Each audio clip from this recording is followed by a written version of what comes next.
I never thought a night shift could end like this. It was supposed to be a quiet night. At least, that's what I told myself as I pulled up to the station, ready to clock in. The radio buzzed faintly, but I wasn't paying much attention. It was just another regular night in a sleepy town. Nothing that should have caused me to worry. But then, I got the call. It was a 911 dispatch, frantic and unclear. The voice was panicked, shaky. She barely made sense, only saying the words, "There's someone in the house. Please help." I ran the address. It was in a rural part of town, far from the main roads, a place where you'd never expect anything to go wrong. As I pulled out of the lot, the hairs on the back of my neck stood up. I didn't know why. Maybe it was the urgency in the caller's voice. Maybe it was the emptiness that surrounded the route as I sped down the long, winding road. The kind of road where if you broke down, help might be hours away. When I got to the house, it was dark. Too dark. No lights on in the windows, no movement. Only the dim glow of my headlights cutting through the thick night. I grabbed my flashlight, checking my gun as I approached the front door. There was no sign of forced entry, no broken windows. It was eerily quiet, but something felt off. I knocked. No answer. I knocked again, louder this time. Finally, a muffled voice from inside. "Please, I can't stay in here much longer." I froze. The voice sounded wrong, almost distorted. But I couldn't turn back now. I had to get inside, had to find out what was really happening. I knocked once more, my hand hovering over the door handle. Something was wrong. I could feel it in my gut. I turned the handle. The door creaked open slowly, and that's when I heard it. A heavy, dragging sound from the back of the house. It was almost like something, or someone, was moving slowly across the floor. I stepped in, calling out, "Police, show yourself." No response. Then I saw it. Blood. A trail of it leading from the hallway to the living room. I should have backed out then. I should have called for backup. But I didn't. My instincts kept me moving forward. I wasn't ready for what came next. The blood was thick, dark, almost black in places, as it smeared across the floor, leading into the living room. My flashlight flickered as I moved closer, the cold sweat beginning to bead on my forehead. Something was wrong, terribly wrong. I could feel it in every step I took, but there was no turning back now. I needed to find the source. I pushed the living room door open slowly. The beam of my flashlight swept across the room, settling on something, or someone. A figure slumped in the far corner, barely visible in the dim light. "Are you there?" I called, but my voice cracked with fear. The figure didn't move. I stepped forward, my heart pounding louder than my footsteps. As I got closer, I could see it was a woman, her body twisted in a strange, unnatural way. Her clothes were torn, stained with more blood than I could comprehend. But her eyes were the worst part. They were wide open, unblinking, fixed on something I couldn't see. I took another step forward, my breath caught in my throat. Then, without warning, her mouth opened. A low, guttural growl escaped her. It didn't sound human. I froze. The growl was followed by a raspy whisper. "He's here. He's watching." I wanted to run. I should have run. But my body was paralyzed, as if some invisible force had me rooted to the spot. My mind screamed at me to turn around, to call for backup, but my legs wouldn't listen. That's when I saw him. In the shadows of the room, just past the woman, a man was standing. He was tall, too tall. His face was covered in something dark and sticky. And his eyes, they weren't right. His gaze pierced into me like he could see straight through my soul. Without a word, he moved. Slowly, deliberately, like he was savoring each step. I snapped into action. My gun was out, pointed directly at him. "Get down!" I shouted, my voice steady despite the terror clawing at my chest. But he didn't stop. He just kept moving toward me, his steps now faster, more aggressive. I fired. The shot echoed in the small room, but the man didn't flinch. He didn't even slow down. In a blink, he was on me, his hand wrapping around my throat with the strength of something inhuman. I gasped for air, trying to break free, but his grip tightened. I kicked, I struggled, but it was like fighting a wall of stone. The room spun as I fought for breath, and just when I thought I was going to black out, the woman's voice came again. This time, a clear warning. "Run!" she screamed. In that instant, my survival instincts kicked in. I broke free, stumbling backward toward the door. I barely made it out before the man grabbed my shoulder, but somehow, I was faster this time. I tore out of the house and didn't stop running until I reached my patrol car. I didn't even look back.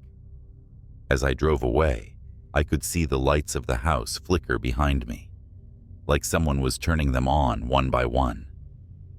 But I wasn't about to go back. I don't know what happened to the woman inside, or the man. But I do know this. There are things out there, things that live in the shadows, and sometimes they come for you. And no matter how hard you try to outrun them, they always seem to be one step behind. That night, I thought I had escaped. But deep down, I knew I hadn't. Not really. I'll never forget the night I got that call. It was just after midnight, and the streets were eerily quiet, which was strange for this part of town. I was patrolling alone. The only sound was the hum of the radio and the occasional whisper from dispatch. But then the phone rang. Dispatch again. But this time it was different. "Officer Harris, we have a 10 to 54. Possible abduction. 745 Hickory Street. Proceed with caution." The voice was cold, but I could tell there was something in the background, something urgent. I tried to shake off the unease in my chest. I've handled worse. I've been in more dangerous situations. But something about the way she said, "caution," unsettled me. I slid into the squad car, engine roaring to life, and hit the gas. The usual route to Hickory Street felt like it took forever. The night was too still, the kind of stillness you only find in places where things are about to go very wrong. I turned onto the street, my headlights cutting through the fog that had rolled in, thick and heavy. It looked like any other block. Old houses, quiet lawns, the occasional flickering streetlight. But something felt off. Every window was dark. No signs of life. My gut twisted as I parked a block away and started walking toward the address. The house at 745 looked abandoned. A rusted mailbox, a door half ajar, and the kind of overgrown grass that makes a place look like it's been forgotten. I took a deep breath, hand on my holster, and approached the door. My steps echoed too loudly in the silence. I knocked first, just to make sure. Nothing. Then I pushed the door open. It creaked, almost as if it didn't want to be disturbed. Inside was dark, the air thick and stagnant.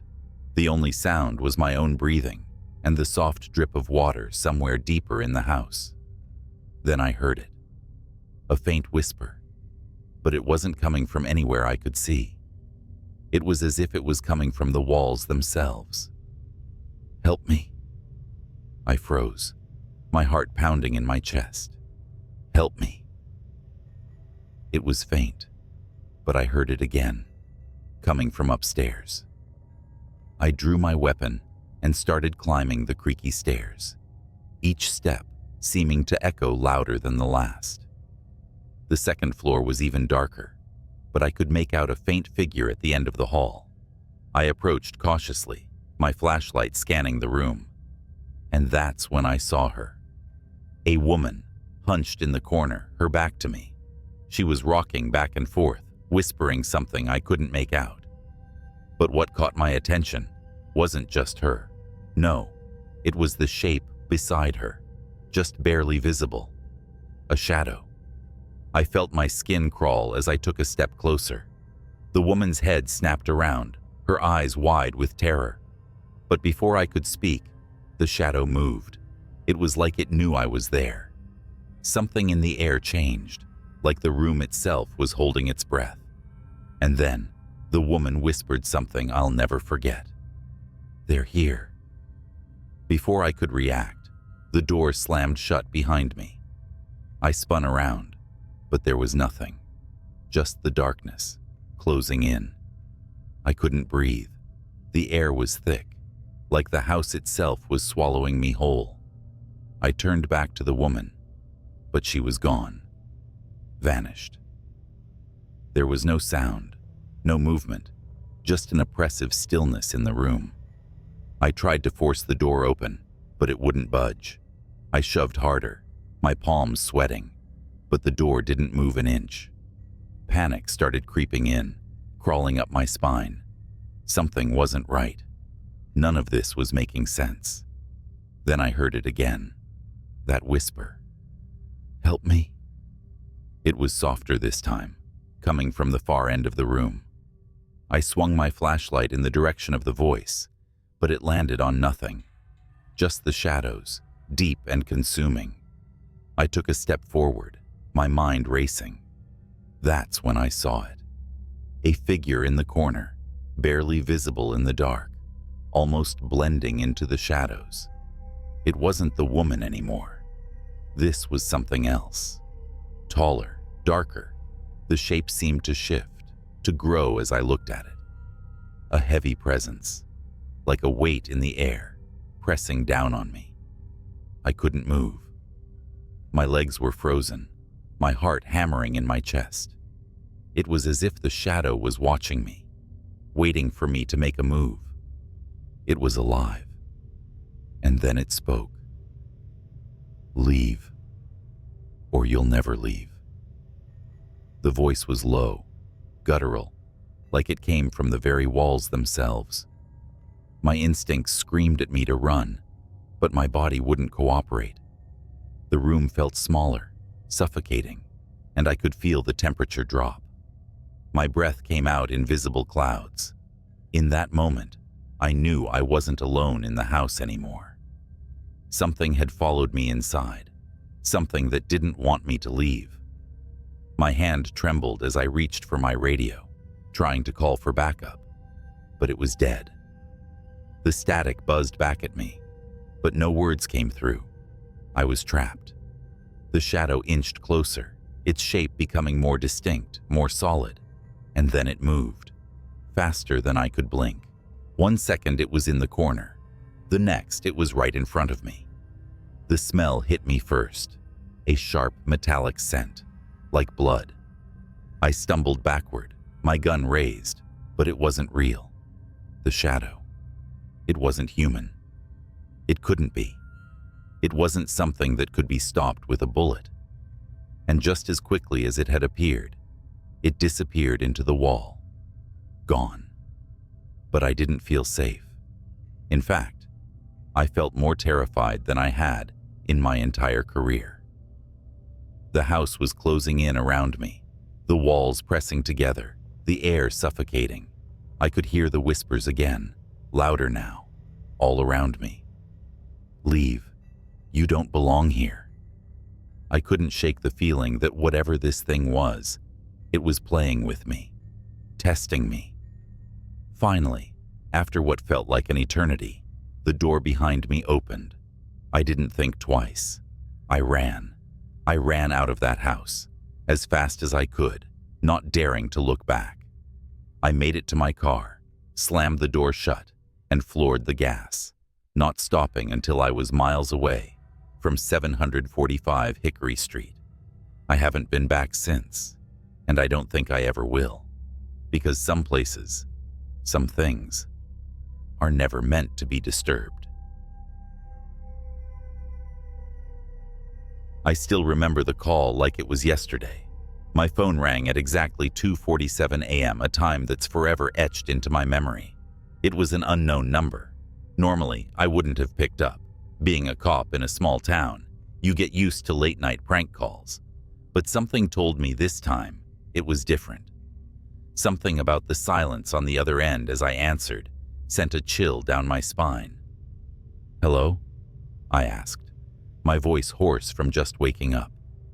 There was no immediate response, just a faint, eerie breathing. It sounded like someone was standing right next to me, but I was alone in my apartment. I froze. Then a whisper, barely audible, but clear as day. "He's here. He's watching." Before I could respond, the line went dead. I tried calling back, but it went straight to voicemail. Something in the pit of my stomach told me this wasn't a prank. It wasn't just some bored teenager messing around in the middle of the night. This felt real, like someone was out there, waiting for something. I grabbed my badge, slipped on my uniform, and headed to the precinct. The streets were deserted, not even a stray dog in sight. The city was always quiet at this hour, but tonight, it felt suffocatingly still. When I arrived, I wasn't expecting much, maybe a small break-in report or a minor domestic dispute. But what I found was worse than I could have imagined. Detective Sarah O'Connor was sitting at her desk, papers scattered all around her. She didn't look up when I walked in. "You get the call?" she asked, her tone flat, almost as if she knew what was coming. I nodded. "You?" She finally looked up, her face pale, eyes wide with unease. "We've had a series of reports. Same thing every time. People hearing whispers. They all say the same thing. Someone is watching them." The hairs on the back of my neck stood up. "Do you think it's connected to the call I got?" I asked, but I already knew the answer. "Maybe," Sarah replied, "but there's something else. All the reports are from different parts of the town. They don't know each other, but they all describe the same man. A tall figure, always standing in the shadows." I felt my heart skip a beat. "Is that why you're here so late?" I asked, trying to steady my breathing. Sarah glanced around, as if checking to make sure no one was listening. "We've got a pattern, but no one's connecting the dots yet. The strange thing is, every report comes from people who swear they saw him last week. And every time, the whispers come right before something happens." Before I could ask more, the lights flickered and went out. The whole precinct was plunged into darkness. A cold shiver ran down my spine. Then, from the corner of the room, I heard it, a faint whisper. "You're next." I turned around, but there was no one there. The darkness was suffocating. My heart was pounding in my chest, every inch of my body on high alert. The whisper had come from somewhere in the room, but there was no one there. I couldn't see anything. The emergency lights flickered on, casting a dull yellow hue over everything. "Sarah?" I called, my voice shaky. "Sarah, are you?" I turned to find her, but she was gone. The chair she had been sitting in was empty. The only sign that she had been there at all was the faint imprint of her body still in the seat. Panic surged through me as I grabbed for my flashlight. It felt like the air itself was pressing against me. I flicked it on, and the beam sliced through the blackness, revealing nothing but the dusty old walls and abandoned desks. I heard something behind me. Footsteps, slow and deliberate, like someone was deliberately stalking me from the shadows. My body tensed. I spun around. but there was nothing there. The whispers grew louder. I could almost make out words, but they didn't make sense. Just a string of fragmented sounds that sent chills up my spine. I stumbled back, the beam of my flashlight shaking in my hand, and that's when I saw him. A tall, thin figure was standing in the corner of the room, shrouded in darkness. He wasn't moving, just standing there, watching me. His face was obscured, but the outline of his body was unmistakable. Too tall, too unnaturally still. I swallowed hard, my throat dry. "Who the hell are you?" I demanded, my voice shaking despite my best effort to sound confident. The figure didn't answer. Instead, his head tilted slightly, almost like he was studying me. The whispers grew louder, and this time, I could hear something clearer. "You shouldn't have come." My breath caught in my throat, and I realized, with a sickening jolt, that I hadn't been alone in the precinct for a while. Before I could react, the figure lunged. I barely managed to step back in time, the force of his movement knocking over a filing cabinet, the metallic crash echoing through the empty room. My heart raced as I scrambled to my feet, my mind racing for a plan. I didn't know who or what this man was, but I knew one thing for sure. He was dangerous, and if I didn't get out of here, I was as good as dead. I sprinted toward the exit, but as soon as I reached the door, it slammed shut with a deafening crash. The lock clicked from the inside. I whipped around, panicking. The tall figure was standing in front of me now, blocking the door. His face remained obscured, but I could feel his eyes on me, cold and unblinking. I don't want to hurt you," I pleaded, my voice barely more than a whisper. "Just let me go, please." But the figure didn't move. And then, just as quickly as it had all started, everything went dark again. The last thing I heard was the sound of my own heartbeat pounding in my ears before I passed out. When I came to, I was outside, sprawled in the middle of the street. My flashlight had fallen beside me, the beam still faintly flickering. The air smelled like rain, but it hadn't started yet. I pulled myself up, my head throbbing from whatever had knocked me out, and tried to process what had happened. How had I gotten out? Why was I outside? But when I looked back at the precinct, something was wrong. The building was gone. It wasn't just that it was empty. It was like it had never been there at all. The place where it had stood, only hours earlier, was now nothing but an empty lot. I had no idea how to explain what I had just experienced. But I knew one thing. Whatever I had encountered that night, it wasn't human, and it was still out there. It started on a call like any other. A dispatch about a disturbance on Lincoln Avenue, a rundown stretch of road I've driven 1,000 times. Routine, I thought. But nothing about that night would be routine. I'm an officer, and my job is to answer calls, no matter how bizarre they might sound. The caller reported screams, frantic footsteps, and what they described as shadows chasing shadows. Dispatch didn't think it sounded credible, but they sent me anyway. Pulling onto Lincoln Avenue at 3 a.m., I slowed to a crawl. The street was empty, the kind of silence that presses on your ears until you swear you're hearing whispers. My patrol car's headlights cut through the night, bouncing off the cracked windows of old shops and boarded-up buildings. Then I saw her, a woman sprinting down the middle of the street. She was barefoot, wearing a torn dress, her face twisted in sheer terror. I rolled down my window to call out to her, but before I could, she stopped dead in her tracks, her neck snapping around like she'd heard something I couldn't. She screamed, and that's when I saw it. Something moving behind her. but there was nothing there. Not at first. I jumped out of the car, flashlight in hand, and yelled for her to stop. She ran toward me, sobbing, begging for help. Her words were a jumbled mess, but I caught bits and pieces. "It's coming. Invisible. It touched me." Suddenly, she was lifted off the ground. No hands, no wires, nothing. Just her body, rising like a marionette.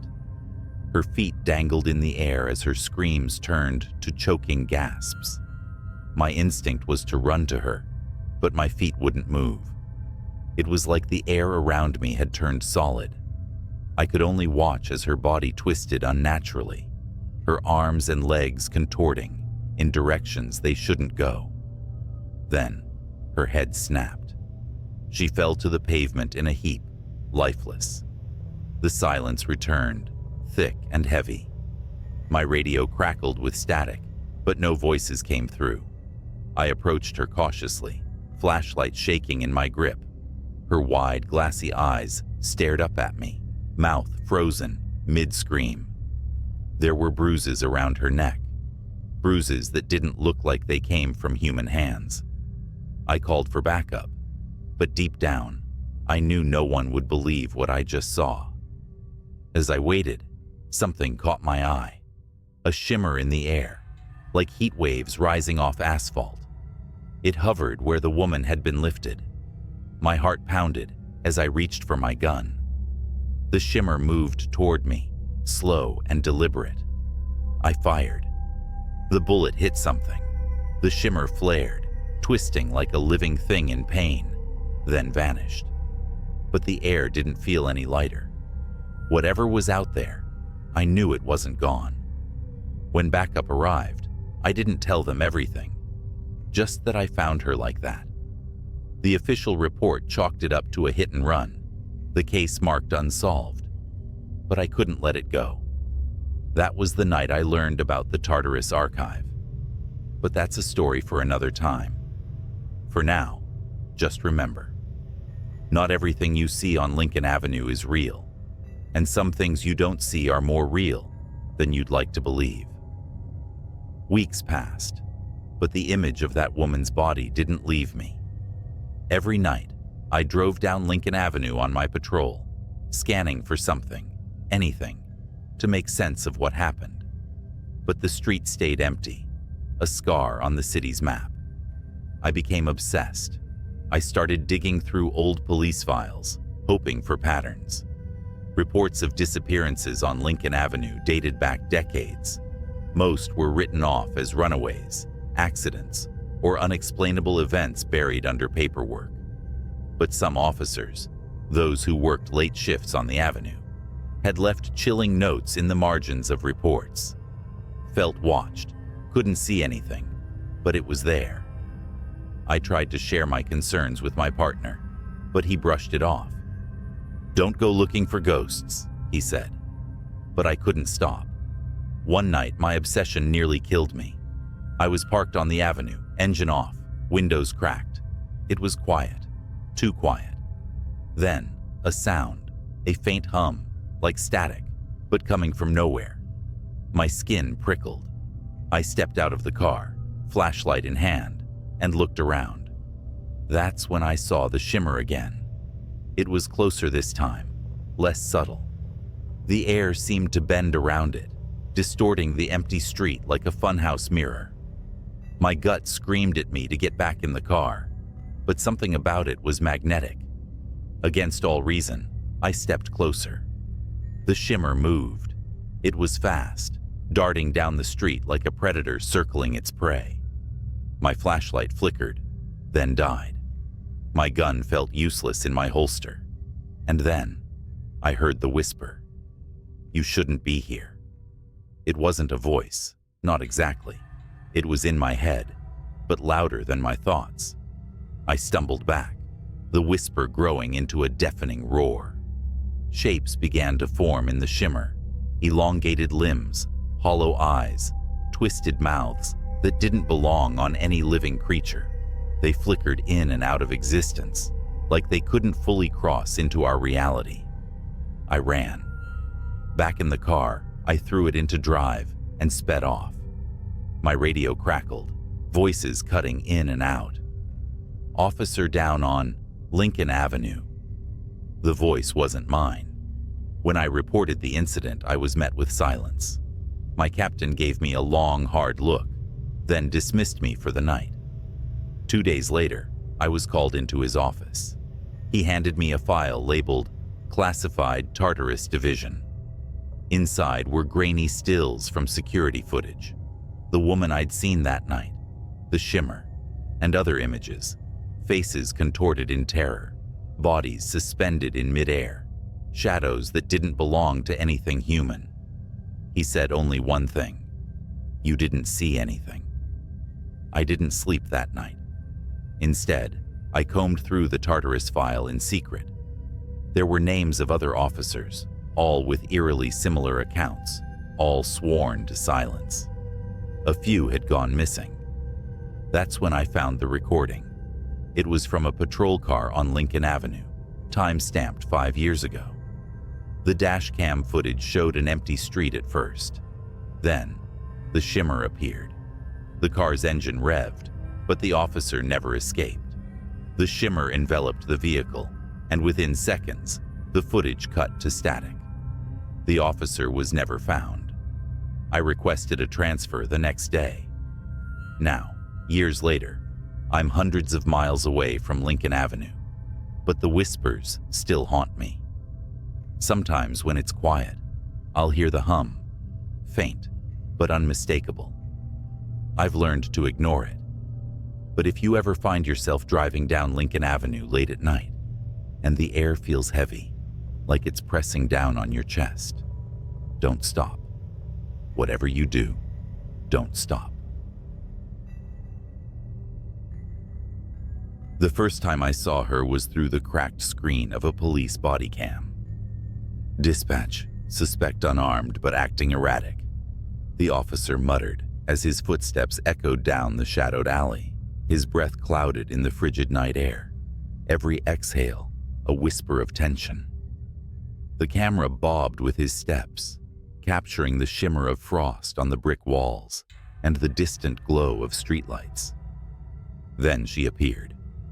She was crouched by a dumpster, her back to the officer, swaying ever so slightly like she was listening to music only she could hear. Her hair, long and dark, clung to her like seaweed on a corpse. The officer called out, his voice steady but sharp. "Ma'am, this is the police. Are you all right?" She didn't turn around. Instead, she raised a single hand, a pale skeletal thing with fingers too long, almost insect-like, and scratched the air. Slowly, methodically, like she was carving something unseen into the fabric of the night. "Ma'am," the officer repeated, more urgent now. He stepped closer, boots crunching on broken glass. That's when she moved. She didn't stand or turn around. She simply twisted. Her neck rotated far beyond what should have been possible, vertebrae cracking like dry twigs, until her face was staring back at the camera. Her eyes were enormous, hollow pits, swallowing the weak beam of the officer's flashlight. And her mouth, God, her mouth, stretched into a grin that could split a human skull. The body cam glitched.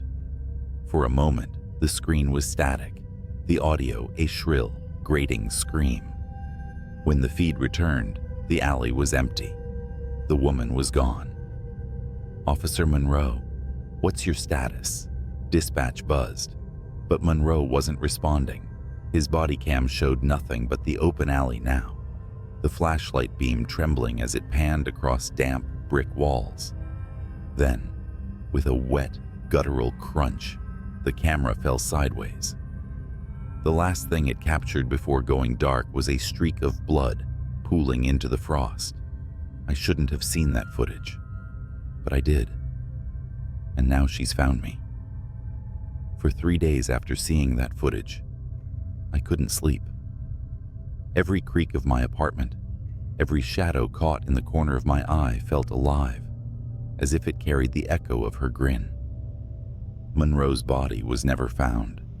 The official report chalked it up to gang violence in the area, But I knew better. That thing, whatever it was, had taken him. I work in law enforcement too, just not on the front lines. My job was to review body cam footage for ongoing investigations, compiling evidence for court cases. After Monroe's footage, I told myself I'd misinterpreted what I saw. Maybe it was a trick of the light, a camera malfunction, or exhaustion playing tricks on my mind. But the night after I filed the footage, I got a message in my inbox. Unreviewed Incident 1127 code, redacted. It was flagged for immediate review, a case assigned to me, and only me. At first, I thought it was a mistake. No one spoke to me about it. No directives came through, just the video file. I shouldn't have clicked on it, but I did. This wasn't from Monroe's district. The footage came from across the city, 3 nights after his disappearance. It showed 2 officers responding to a break-in at a derelict industrial warehouse. Their body cams revealed the scene: rusted machines coated in dust, walls lined with graffiti, and corridors that seemed to stretch forever into the dark. "Anyone here? Show yourself," one officer barked, his flashlight slicing through the shadows. His partner covered his 6, their footsteps echoing through the cavernous space. And then they heard it. Laughter. It was faint at first, barely audible. A child's giggle.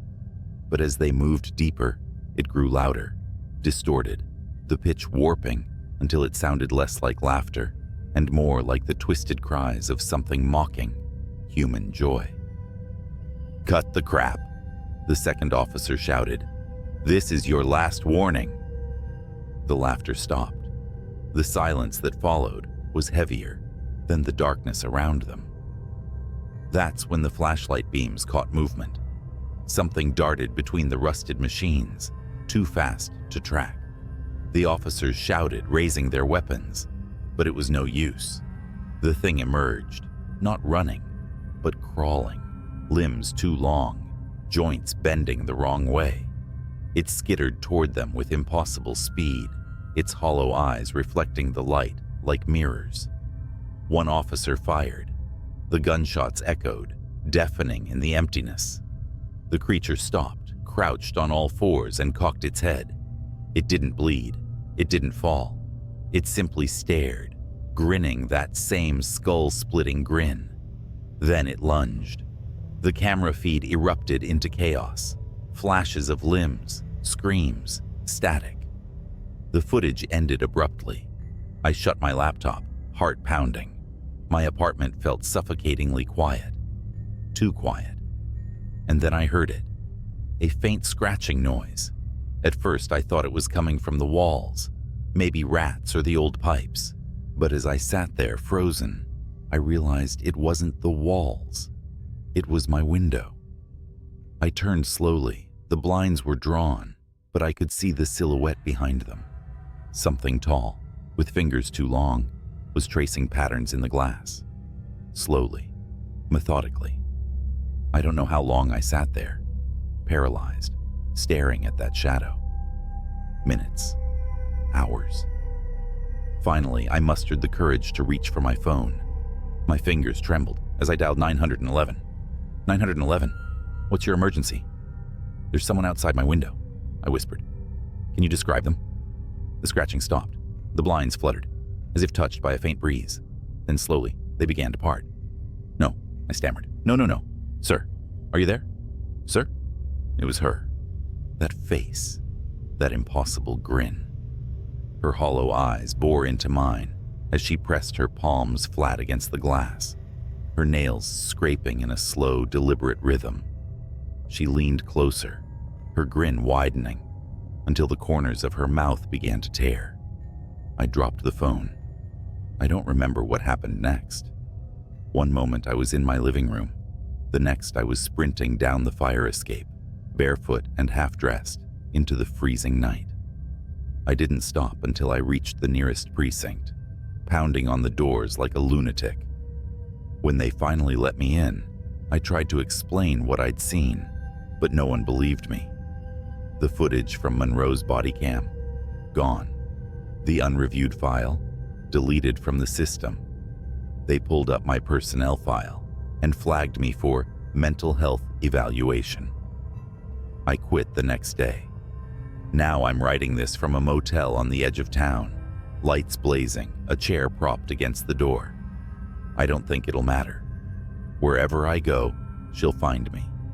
If you're reading this and you work with police footage, take my advice. Don't click on anything marked redacted. And if you ever hear laughter in the dark, run. Don't look back, because no matter how fast you run, she'll be faster. It was just past midnight when my phone buzzed. The caller ID flashed restricted, but something about the timing felt off. I was home alone, sprawled on the couch with a half-empty beer and some late-night TV reruns. The sound of the phone ringing in the quiet room was like a scream. I hesitated but answered anyway. Hello? A voice, frantic and low, whispered, "Are you home? Lock your doors. Now." I froze, every muscle in my body tightening. "Who is this?" The line clicked dead. Normally I'd brush it off as a prank call or some weirdo, but the tone, that panicked edge, stuck with me. I stood up, every creak of the floor making me flinch, and went to the front door. It was already locked, but I double-checked. Windows, secure, back door, latched tight, satisfied. I sat back down, laughing nervously to myself. Then I saw the police cruiser pull into my driveway.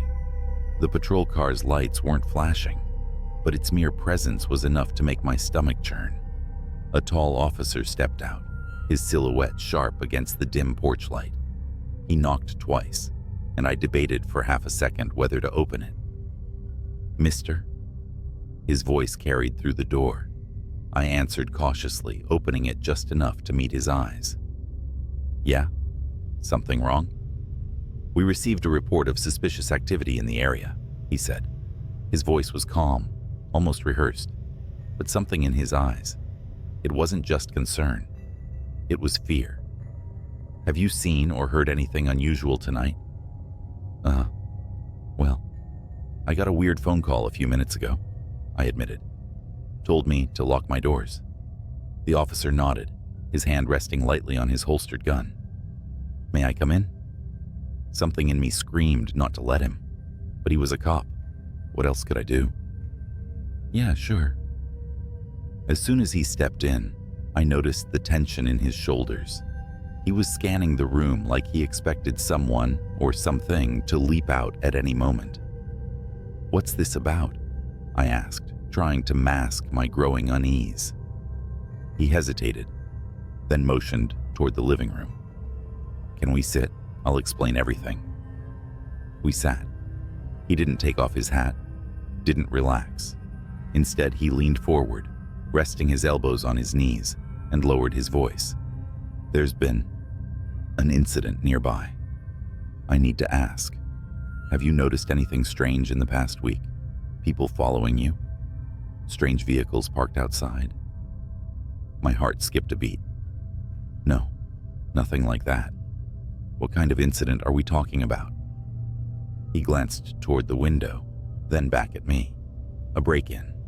But it's more complicated than that. The suspect might still be in the area." I felt the weight of his words settle like a lead blanket. Before I could press for details, the police radio clipped to his shoulder crackled to life. "Unit 47, report. Suspect confirmed near Elm and 3rd. Proceed with caution. All units advised." The officer shot up, his hand immediately gripping his gun. "Stay here," he ordered. "Lock the door behind me. Don't answer for anyone but the police." And just like that, he was gone, the red and blue glow of his cruiser fading down the street. I locked the door as he instructed, but the silence that followed was unbearable. That's when I noticed something. The basement door. It was slightly ajar. I stared at the basement door, my pulse roaring in my ears. I was sure I had closed it earlier. positive. Every nerve in my body screamed for me to call the officer back, but my phone sat uselessly on the coffee table. I wasn't even sure I could move. Then came the sound. A soft, deliberate creak, like someone shifting their weight on the wooden basement steps. I backed away instinctively, eyes locked on the gap, where the door hung slightly open. The living room suddenly felt suffocating. Every shadow stretched longer, every sound amplified. I grabbed the nearest thing resembling a weapon, a heavy floor lamp, and inched closer to the door. "Hello?" My voice barely broke a whisper. Idiotic. As if I wanted a reply. The silence was deafening.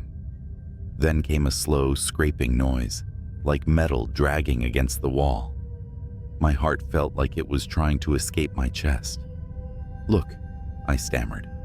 "I don't know who's down there, but the cops are already here. They're coming back any second." Nothing. And then, almost imperceptibly, I saw it. A flash of movement low to the ground, at the edge of the basement's shadows. I stepped back, holding the lamp like a bat, and shouted, "I'm armed. Come out now." The basement door slammed shut. Hard. I stumbled backward, my breath coming in shallow gasps. I didn't have time to think. My brain screamed run, but my legs wouldn't cooperate. Then the floor lamp's light flickered and died, plunging the room into a thick, oppressive darkness. And that's when the doorknob started to turn. The logical part of my brain was gone, overtaken by pure primal fear. I bolted for the kitchen, skidding on the tile as I grabbed the biggest knife I could find. The house was silent again. But I knew I wasn't alone. I tried to force my trembling fingers to dial 911, but the phone buzzed with a new notification. A single text message: "Get out." The number was restricted. As if on cue, the basement door creaked open. Heavy, deliberate footsteps echoed on the stairs. I pressed myself against the far wall of the kitchen, knife in hand, when I saw him step into view. It wasn't the cop. The man was tall and wiry, his face obscured by some kind of crude mask, a burlap sack with slits for eyes. He held a crowbar in one hand, tapping it rhythmically against the wall as he stepped into the living room. "You're making this harder than it needs to be," he rasped, his voice low and gravelly. "Come out now, and I'll make it quick." I froze, barely breathing, as he scanned the room. His head tilted, and he sniffed the air like a predator. Then he turned, heading for the hallway that led to the kitchen. I wasn't going to wait for him to find me. As soon as his back was turned, I bolted. I sprinted through the side door into the yard, knife still clutched in my hand. The cold air hit me like a slap, but I didn't stop. I ran toward the street, praying the officer's cruiser would still be close. Instead, I saw two figures standing in the shadows near the curb. "Help!" I screamed, desperate, running toward them. They stepped into the light. It was the officer. But standing next to him was another man, wearing a matching police uniform. Same height, same build, same badge. My brain struggled to process it, and before I could stop myself, I blurted, "What?" The officer I'd let into my house earlier raised his gun. "On the ground, now." I didn't move. Couldn't. The other officer, the real one, looked just as confused as I felt. He put a hand on his holster, his expression sharp. "What's going on here?" The man with the gun didn't answer. His eyes darted toward the house, and for a fraction of a second, I saw it. The tiniest shift in his demeanor. Panic. He wasn't a cop. "Drop the gun," the second officer barked, stepping forward. And then, chaos. The fake cop turned and bolted, disappearing into the dark. The real officer chased him, shouting into his radio for backup. I stood there trembling, clutching my knife, trying to make sense of what had just happened. Behind me, from the open basement door, came a low, guttural laugh. I didn't wait. I ran. The real police arrived minutes later. They searched the house, the basement, the yard, but whoever or whatever had been there was gone. No fingerprints, no sign of forced entry, nothing. The officer who'd chased the imposter returned, his face pale. He told me the man had vanished into the woods, leaving behind a discarded mask and the empty shell of a police cruiser. "That guy in your house?" the officer said, his voice grave. "He's been posing as law enforcement for months, breaking in, stalking people. You're lucky to be alive." Lucky. That word stuck with me. I moved out of that house the next day, left the city altogether, but every night I still wake up in a cold sweat, hearing the creak of the basement stairs, and sometimes, when my phone buzzes in the dark, I still see those words, "Get out." I didn't believe the warnings at first. I mean, who listens to whispers about a desolate highway anyway? But this wasn't just any road. It was Ridgeway Stretch, a winding path through the middle of nowhere.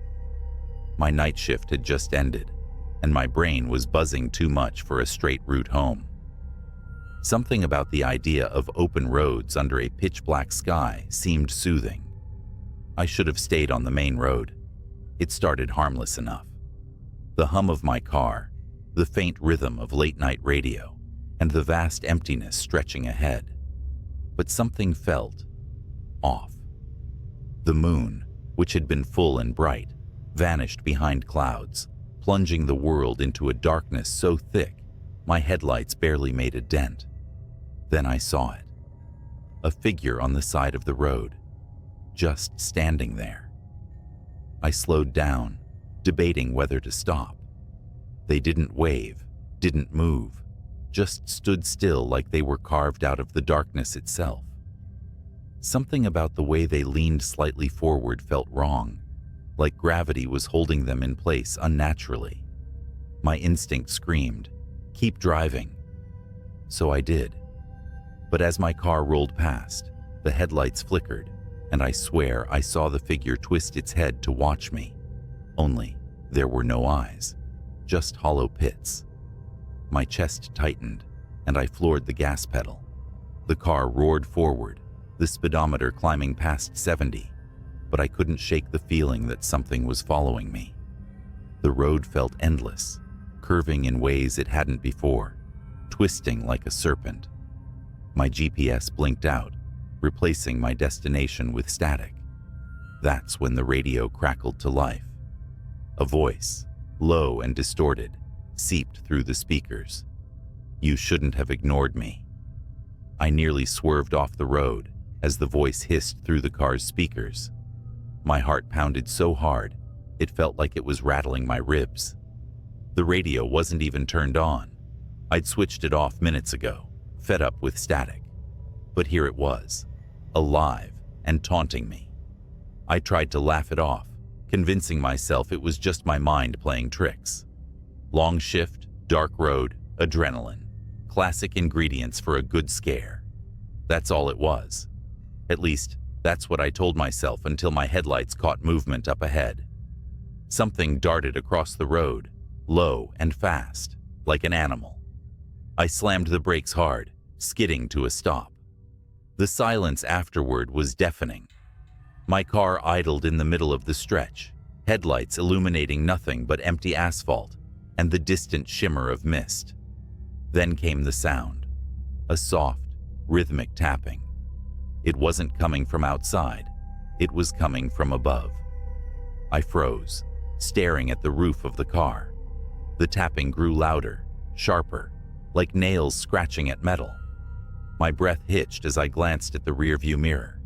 The interior was pitch black, but for a moment, I thought I saw movement behind me, a subtle shift of a shadow that shouldn't have been there. Gripping the wheel tighter, I slammed the car into gear and sped off. The tapping stopped instantly, but the relief didn't last. My phone buzzed on the passenger seat. It was a text from a number I didn't recognize. Look in the mirror. I didn't want to. God help me, I didn't want to. But my eyes betrayed me, flickering up to the rear view. The shadow was back, but now it had form. A figure hunched low, its head almost brushing the roof. I couldn't make out its face, but I could feel it staring at me, the weight of its presence pressing down on my chest. No, I whispered, shaking my head, as if denying it could make it disappear. My foot pressed harder on the gas. The engine whined, the car shuddering as it hit 90, then 100. The road narrowed, trees closing in like a tunnel, their branches clawing at the sides of my car. The figure didn't move. It just sat there, its presence growing heavier with each passing second. Then, in a voice that sounded like rusted metal scraping glass, it whispered, "You can't outrun it." I screamed, swerving wildly. The car clipped something, a signpost or maybe a guardrail, and spun out. Time slowed as the world flipped. Metal groaned, glass shattered, and for a horrifying moment, I thought I was going to die. But I didn't. When the car finally stopped rolling, I was upside down, hanging by the seatbelt. Blood dripped from a gash on my forehead, my breaths shallow and rapid. The silence was suffocating. I fumbled with the buckle, crashing down onto the cracked windshield. Every muscle in my body screamed as I crawled out of the wreckage. The night was eerily calm. My car lay in a mangled heap, steam hissing from the engine. The road was gone. I wasn't on Ridgway Stretch anymore. I wasn't anywhere. Around me was an endless expanse of fog, shifting like it was alive.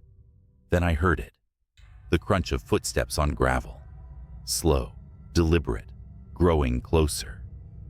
I turned, my legs trembling, and saw the figure emerge from the mist. It was tall and impossibly thin, its limbs too long, its head cocked at an unnatural angle. "What do you want?" I screamed, backing away. It didn't answer. Instead, it reached out with a hand that wasn't a hand. It was more like a claw, made of shadows. And then, it spoke. "You left the road. Now you belong to me." I woke up in my bed, gasping for air, drenched in sweat. The clock read 7:06 a.m. The morning sun filtered through the blinds, warm and familiar. It was just a nightmare, a terrible, vivid nightmare. But as I sat up, my body aching, I realized something was wrong. The clothes I was wearing were the same ones from the night before, torn and stained with blood. My car keys were still in my pocket, sticky with grime, and etched into the palm of my hand, as if burned there, were 3 words: "Don't come back." I haven't driven at night since, and if you're ever tempted to take Ridgway Stretch for a shortcut, let me save you the trouble. Whatever's out there, it doesn't like visitors. The highway was empty, except for my old sedan cutting through the cold, humid night. The yellow lines on the asphalt blurred as I sped up, my fingers tightening on the steering wheel. Every so often, my headlights would catch the silhouette of a road sign or an old skeletal tree, their shadows stretching and shrinking across the cracked pavement. I shouldn't have taken that detour. It started as a routine trip home. Work had bled into the late hours, and I'd left the office with nothing on my mind but getting back to bed. The regular route was closed, some roadwork or an accident. I didn't pay attention. My GPS offered an alternative, a back road that wound through what looked like endless farmland and forest. At first, the dark quiet was soothing, almost peaceful. But then I noticed something unsettling, a shape in the rearview mirror, a light, faint at first, blinking intermittently far behind me. I slowed down, expecting it to vanish like a trick of the eye, but it didn't. It grew stronger, steadier, a single glaring white orb bouncing over the road, speeding closer. At the next intersection, I turned off without hesitation, tires screeching against the asphalt. The road narrowed, trees crowding in on either side, and the light disappeared. I let out a shaky breath. Probably just another driver, I told myself. A farmer or a trucker, out late. That's when the radio crackled. It was off. I was sure of it. Off and silent, like it had been all night. But now it hissed, faint voices slipping in and out of static. I glanced at the dashboard, confused, and almost didn't notice the figure in the road until it was too late. It appeared so suddenly, my chest tightened. A man stood directly in my path, his hand raised like he was signaling me to stop. I slammed the brakes, my car screeching to a halt. Heart pounding, I leaned forward, squinting into the darkness. The man was pale, unnaturally so, his face hollow and his clothes rumpled. He didn't look homeless, though, or drunk, more like something misplaced. His lips moved, but I couldn't hear him. My gut told me to drive, but curiosity won. I cracked the window. "What are you doing out here?" I called, my voice shaking more than I liked. The man's lips stopped moving, his head tilted, neck bending in an unnatural angle. Then, in a voice as clear as if he were sitting beside me, he whispered, "You shouldn't have stopped." Every instinct screamed to press the gas and go, but my body froze. It wasn't just fear. It was something heavier, like the air had thickened, rooting me to the spot. Then the man moved, not toward me, backward. His feet shuffled awkwardly as he retreated into the shadows, his figure melting into the trees. The radio hissed louder now, the static broken by faint guttural sounds that raised the hair on the back of my neck. Before I could act, the light reappeared in my rearview mirror. This time it wasn't distant. It flooded the inside of my car, so bright it washed out the world outside. My foot found the pedal, and I sped off, the light chasing me like a predator. I floored the gas pedal, the old sedan groaning as it sped down the winding road. The blinding light in my rearview mirror didn't falter. It grew brighter, closer, swallowing the world behind me. My hands gripped the wheel so hard my knuckles ached, and the forest on either side blurred into an endless wall of black. The radio screamed now. No music, just static and garbled voices, as if 100 people were shouting underwater. The sound clawed at my brain, making it hard to think. I reached for the dial, desperate to shut it off, but it wouldn't budge. A figure appeared ahead, standing in the middle of the road again. It wasn't the man from before. It was taller, thinner, its limbs unnaturally long. Its head lolled to the side as if it couldn't hold it up. And its eyes, God, its eyes glowed the same blinding white as the light behind me. I yanked the wheel to the left, narrowly avoiding it, and felt the car's tires hit gravel. My heart stopped as the vehicle skidded, the steering wheel jerking out of my hands. I was certain I'd crash into a tree, but the car swerved back onto the road as if pulled by an invisible force. That was when I heard the laughter. It wasn't from the radio or the road. It came from inside the car. I didn't dare look around. My eyes stayed fixed on the road ahead, where the forest began to thin, revealing a stretch of open field. The laughter grew louder, more distorted, echoing in my ears. I couldn't tell if it was mocking or joyous, but it chilled me to my core. "Keep driving," a voice whispered from the passenger seat. I couldn't stop myself. I glanced over. The passenger seat was empty, but for a brief moment, the shadows seemed to shift, forming a faint outline of a figure hunched over, watching me. Its face was obscured, but its presence pressed on me like a physical weight. The light in the rearview mirror was gone now, but I didn't dare slow down. My car roared across the field, the tires thumping over uneven ground. The open space should have felt like relief, but the darkness here was heavier, more oppressive. It swallowed the stars and the moon, leaving only my dim headlights cutting through the void. Then my engine sputtered. No, no, no, I muttered, slamming my foot on the pedal. The car jerked forward but lost speed, its protests growing louder with each passing second. Finally, it rolled to a stop, the engine clicking as it died. The headlights flickered, then went out, leaving me in absolute darkness. For a long moment, there was silence. And then I heard it. Footsteps.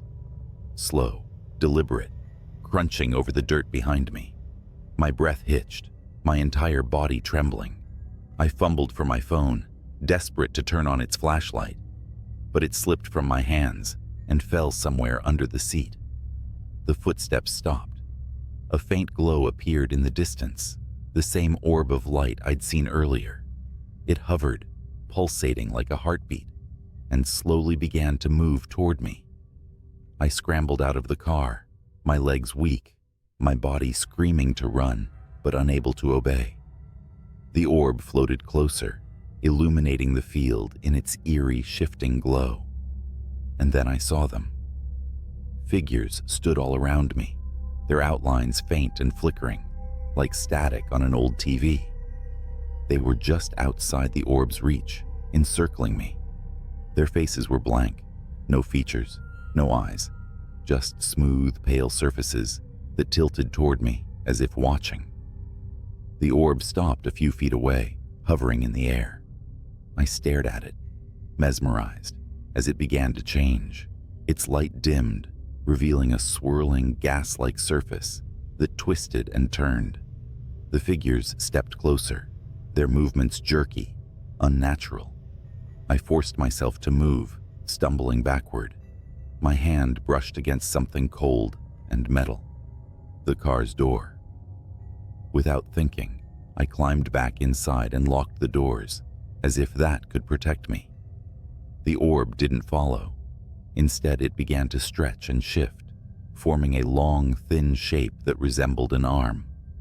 The limb extended toward the car, its fingers tapping gently on the windshield. Tap, tap, tap. The radio crackled to life again, this time with a single clear voice. Run. The orb exploded in a blinding flash of light, and I screamed, shielding my eyes. When I dared to look again, the figures were gone. The field was empty, silent, except for the faint hum of my engine sputtering back to life. I didn't question it. I slammed the car into gear and sped off, not caring where the road led, as long as it was away. The orb's glow lingered in my rearview mirror for miles, like a distant star, before finally fading into the night. I made it home just before dawn, my hands still trembling as I shut the door behind me. Sleep didn't come that morning, or the next night. I still see the orb sometimes, in the corner of my vision, when I'm driving alone, and I never ever take the back roads anymore. It's a quiet November night, and you're driving along a winding country road, the kind that feels endless, flanked by skeletal trees, clawing at the dark sky. The kind of night where even the stars seem to shy away, leaving you under a dome of oppressive blackness. Your high beams carve a narrow path ahead, illuminating only the cold asphalt and the occasional reflector post. You weren't supposed to take this road, but the GPS rerouted you due to an accident on the interstate, and now you're here, on this godforsaken road, miles from anywhere. And then you see it, a figure. It's standing at the edge of the road, barely illuminated by your headlights. Instinctively, your foot eases off the accelerator. They're not waving you down, not signaling for help. They're just standing there, facing the road, facing you. Your brain tries to rationalize it. Maybe it's a stranded motorist, a jogger. But why here? Why now? The figure doesn't move. It's when you draw closer that the dread sets in. They're dressed in a coat far too light for the weather, their head hanging at an angle that makes your neck hurt just looking at it. You squint, heart hammering. Their face is obscured, shadowed, or maybe featureless. Your gut screams at you to keep driving. Just keep going. Don't stop. But something, some damnable magnetic pull, makes you slow down. You stop the car about 20 feet away. The figure doesn't react. It's as if they don't notice your car or don't care. You flick on your brights, flooding the road with light, and they're gone. No, not gone. Moved. You see them now, but they're off the road, deeper into the trees, standing just at the edge of the beam's reach, still as a statue watching. You don't know why, but you roll down the window just a crack. Maybe it's curiosity. Maybe it's that human instinct to do the worst possible thing in a dangerous situation. Your voice feels small in the yawning silence. Hey, you need help? No response. The figure doesn't move, but the trees behind them sway slightly in the wind, or at least you think it's the wind. It's hard to tell because you hear nothing. No rustle of leaves, no distant hum of crickets. Just the engine's low growl and your own breathing, sharp and uneven. You start to second-guess yourself. Maybe you imagined them moving off the road. Maybe your tired brain is playing tricks. But then your headlights flicker. Not off, not entirely, but enough to make your stomach drop. The beams dim for a split second, and when they come back, the figure is closer. Much closer. They're at the edge of the ditch now, their face, or the void where their face should be, angled directly at you. Your chest tightens as you realize you can't make out any features, no eyes, no mouth, just a smooth expanse of pale skin. And then you notice something else. Their hands. Long, wrong. Like talons, hanging just a little too low, the fingers unnaturally thin and curling slightly, as if they're waiting to grasp something. Your survival instincts kick in. You slam the window shut and put the car in gear. You're not staying here. Not tonight. Not for anyone or anything.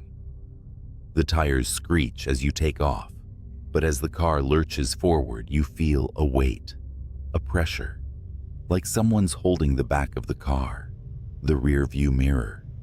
You know you shouldn't look, but your eyes dart to it anyway, and they're there, perched on the trunk, their hands splayed out against the glass, fingers stretching impossibly long. They're still featureless, but you swear you can feel them looking at you, through you. You scream and stomp the gas.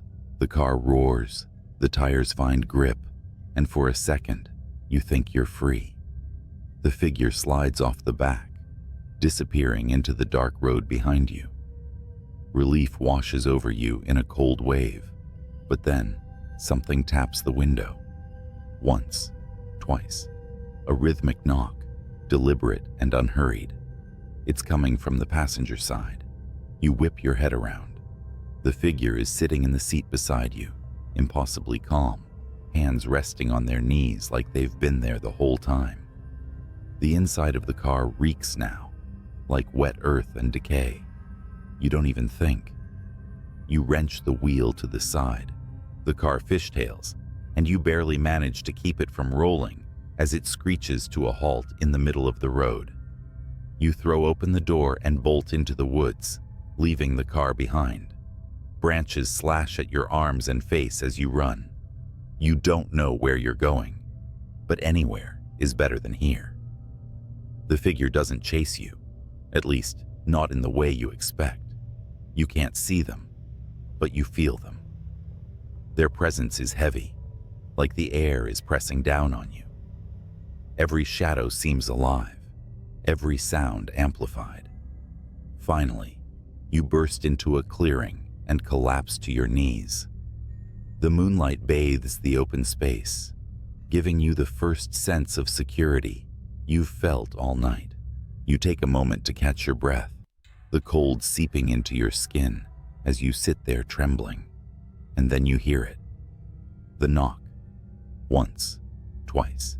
You whip around, and there, at the edge of the clearing, the figure stands.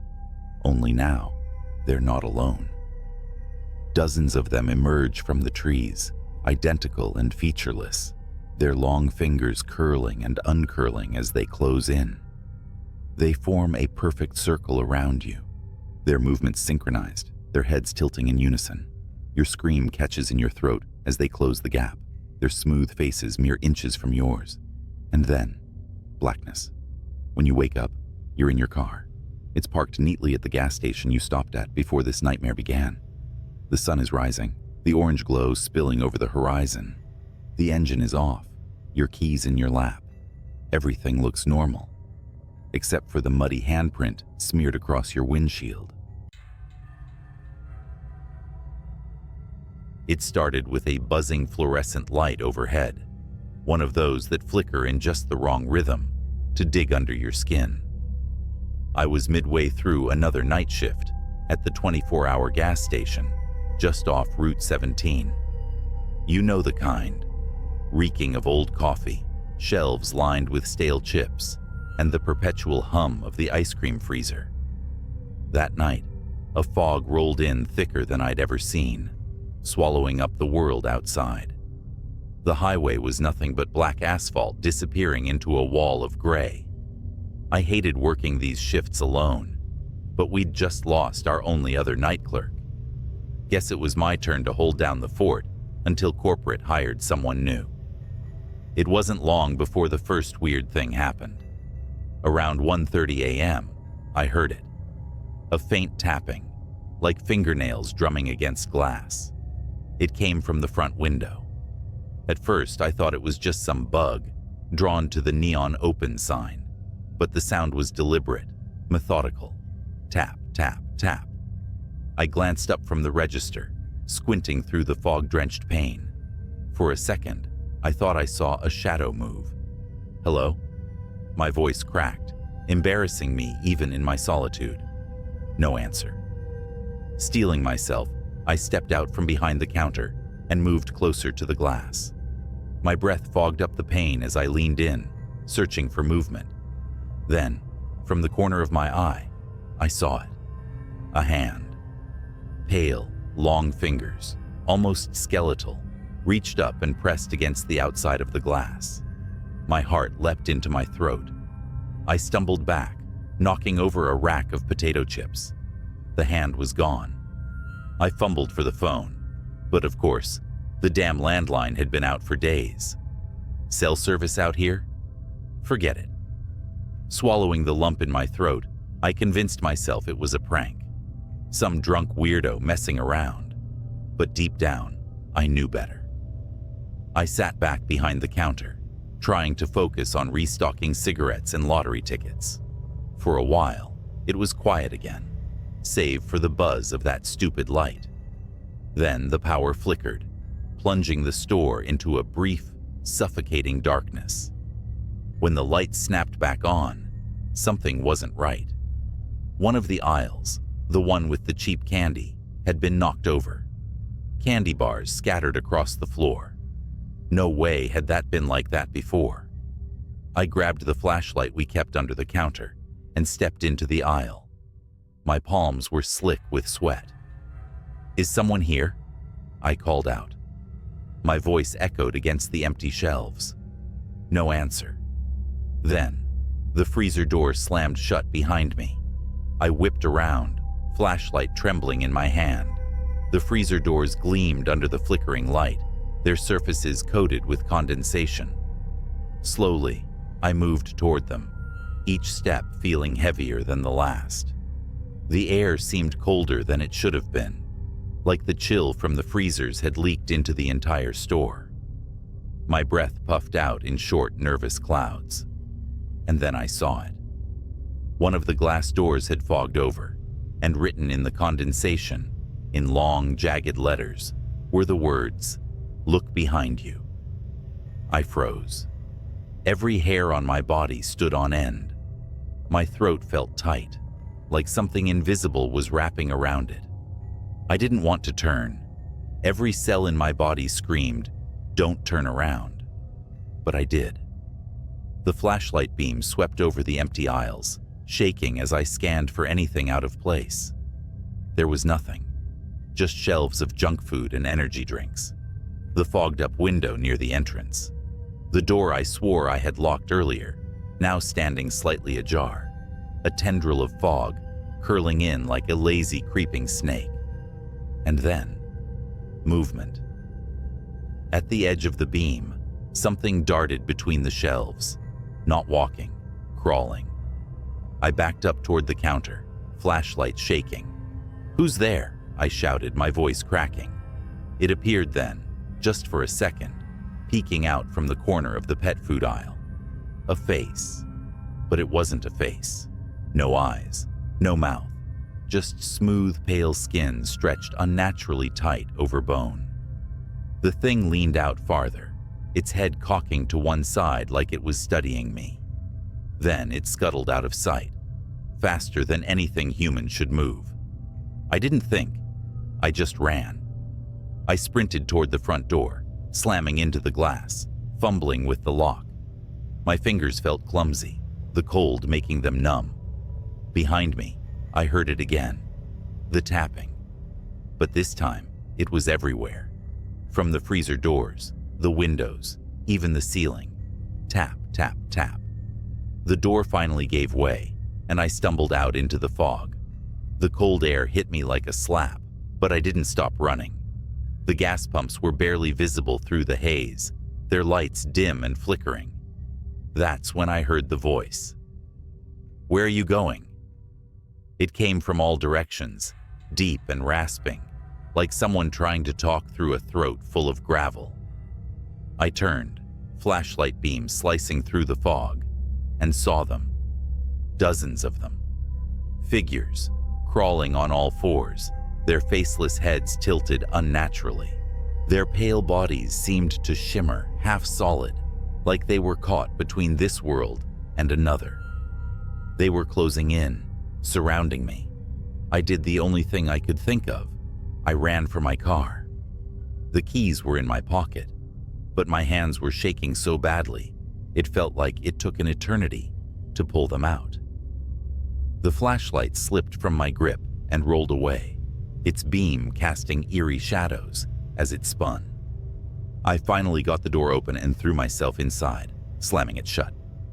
The fog pressed against the windows, thick and oppressive, and the creatures were there, circling the car. Their hands scraped against the glass, leaving smears of condensation behind. I turned the key in the ignition, my heart pounding so hard it felt like it might burst.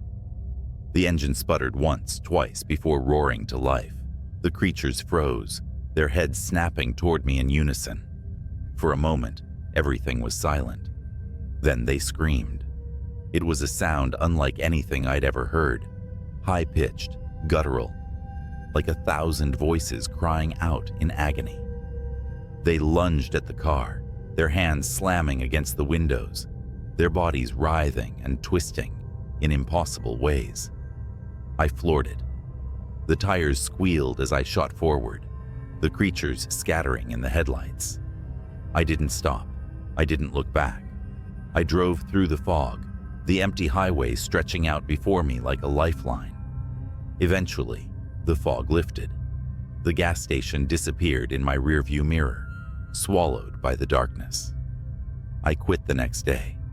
I still don't know what I saw that night. I don't want to know. But sometimes, when I'm alone at night, I swear I hear it. The tapping. And I can't help but wonder if they ever really let me go. The diner where I worked night shifts wasn't anything special. Just a run-of-the-mill greasy spoon sitting off a desolate highway in the middle of nowhere. Most nights were uneventful, serving truckers, wiping counters, and flipping through an ancient magazine to pass the hours. But that night was different. It started when the clock on the wall chimed midnight, a ritual so mundane that I usually didn't notice it. This time, though, the sound stretched on longer than it should have, like the chime was being dragged, distorted, pulled apart. The fluorescent lights above me buzzed and flickered, sending the room into brief bursts of darkness. I glanced toward the door, half hoping to see a customer walk in and break the eerie silence.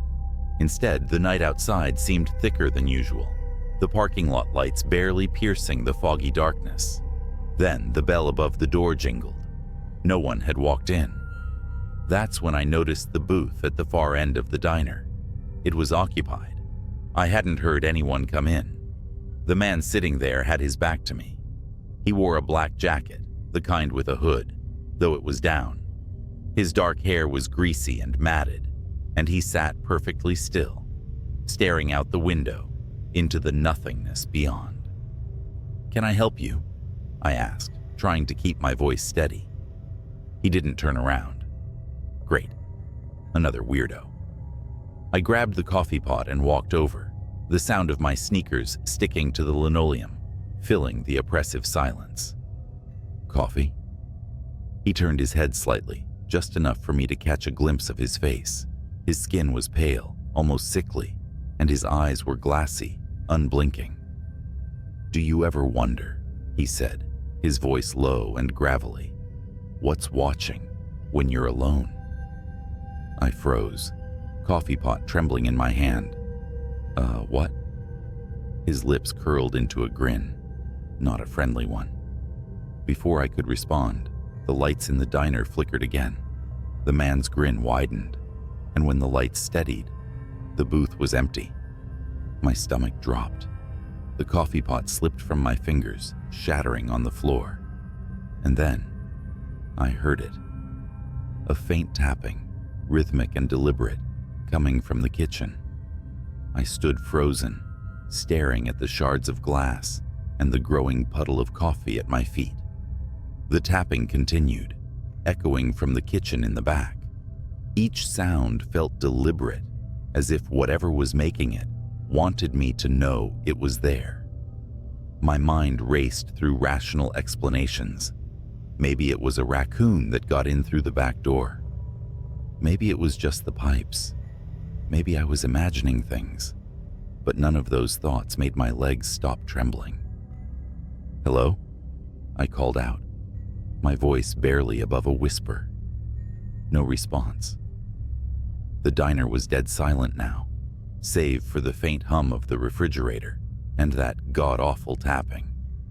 I knew I had to check. As much as I wanted to grab my keys and bolt for my car, my feet betrayed me.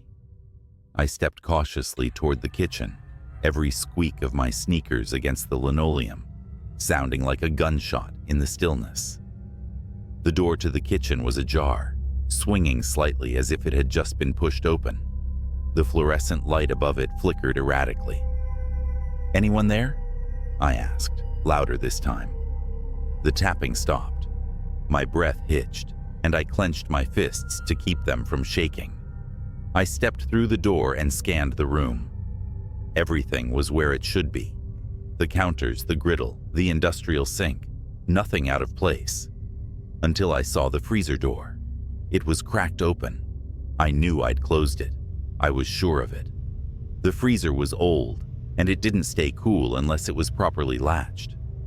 I edged closer, feeling the cold air snake out and brush against my skin. The tapping resumed, louder now, and it was definitely coming from inside the freezer. I reached out, my hand trembling as I grabbed the handle. Slowly, I pulled it open. The smell hit me first, metallic, rancid, and suffocating. Inside, the shelves were empty, save for a single object on the middle rack. It was a jar. The glass was smeared with something dark and viscous, and inside a mass of something pulsed faintly, as though alive. My stomach churned, but before I could back away, I heard a voice. "I told you," it whispered, low and guttural. I spun around, and there he was, the man from the booth, now standing in the doorway of the kitchen. His head tilted unnaturally to the side, and his grin was stretched wider than before, exposing teeth that were jagged and wrong. "You ever wonder what's watching?"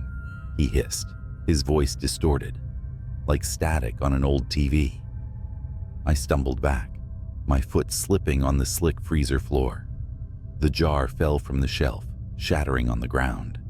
The thing inside spilled out, a writhing, fleshy mass that began to grow. It unfurled long, spindly limbs that slapped against the walls, its surface glistening with a black, tar-like substance. I scrambled to my feet, heart pounding, as the creature turned toward me, its eyeless face twisted and shifted, its mouth opening impossibly wide to reveal rows of jagged teeth. "Run," the man said, his voice almost gleeful. I didn't need to be told twice. I bolted out of the kitchen, through the diner, and into the foggy night. My car was the only thing I could think of, my sanctuary from whatever nightmare was unfolding behind me. As I reached the parking lot, I glanced back at the diner. The windows were dark, but I could see movement inside, shadows slithering across the walls, something too large to fit in that tiny kitchen. I jumped into my car, fumbled with the keys, and finally got the engine roaring. Tires screeching, I tore out of the lot, leaving the diner and its horrors behind. But as I sped down the empty highway, I caught a glimpse in my rearview mirror. The man was standing in the middle of the road, his grin still stretched wide, his hand raised in a slow, mocking wave. I didn't stop driving until the sun came up, and even then, I couldn't shake the feeling that I wasn't alone. I quit the diner the next day, but some nights, when the world is too quiet, I swear I can still hear the tapping. It started like any other night shift. The fluorescent lights in the back room of the gas station flickered with their usual irritating hum. I'd taken this job for the quiet. Somewhere I could collect my thoughts while dealing with the odd customer or two, mostly truckers and night owls. I'd been working there for 6 months without incident. That night, though, was different. It was the dead of winter, and a brutal windstorm had turned the streets into a graveyard of fallen branches and trash. I leaned against the counter, scrolling aimlessly on my phone, when the door chimed. A man walked in. His face was shrouded in the shadow of a hoodie, and he moved deliberately. Too deliberate for someone who just wanted chips or smokes. Something about him immediately set my nerves on edge. He didn't look at me, didn't grab anything. He just wandered the aisles like he was searching for something. The cameras buzzed overhead. I glanced up at the monitors above the counter. I'd grown used to watching people on those screens. Most were harmless, predictable. But as I scanned the feeds, my stomach turned. There was a glitch in the camera. A second figure flickered into view behind the man. Tall, thin, its limbs too long for its body. Its head tilted unnaturally as it watched him. I blinked hard, thinking it was a software issue. But when I looked back up, the figure was gone. The man finally approached the counter, dropping a pack of gum and a small black notebook onto the surface. I rang him up, barely able to meet his eyes. "You working alone tonight?" he asked. It was a simple question, but the way he said it made my skin crawl. His voice was low, grating, like the sound of gravel under tires. "Yeah," I replied, regretting it instantly. He grinned, revealing teeth that were uneven and stained. He paid in cash, shoved the change into his pocket, and left without another word. But as the door swung shut, I noticed something he'd left behind. The notebook. It was small and weathered, its cover marked with a symbol I didn't recognize. My gut told me to leave it alone, but curiosity got the better of me. I flipped it open. The pages were filled with numbers, rows and rows of handwritten code that made no sense to me. Then at the bottom of one page, I saw something that made my breath hitch. "Do not stay until 3:17 a.m. I glanced at the clock. It was 2:48. For the next 29 minutes, I tried to shake it off as some kind of prank. But as the hour approached, strange things began to happen. The lights flickered, longer than usual. The cameras in the corner started to glitch again, showing static interspersed with brief, distorted images of the store. And then there were the noises, soft, guttural whispers that seemed to come from nowhere and everywhere at once. At 3:16, the power went out completely. The store plunged into darkness, save for the faint blinking glow of the exit sign. And then the door chimed again. The chime echoed unnaturally in the silent store. My stomach knotted as the air around me turned cold, like I'd stepped into a meat locker. I fumbled for my phone, using its flashlight to scan the darkness. The aisles stretched out like corridors to nowhere, and the shadows seemed to writhe at the edges of the beam. "Hello?" My voice sounded small, trembling. No answer. The chime came again.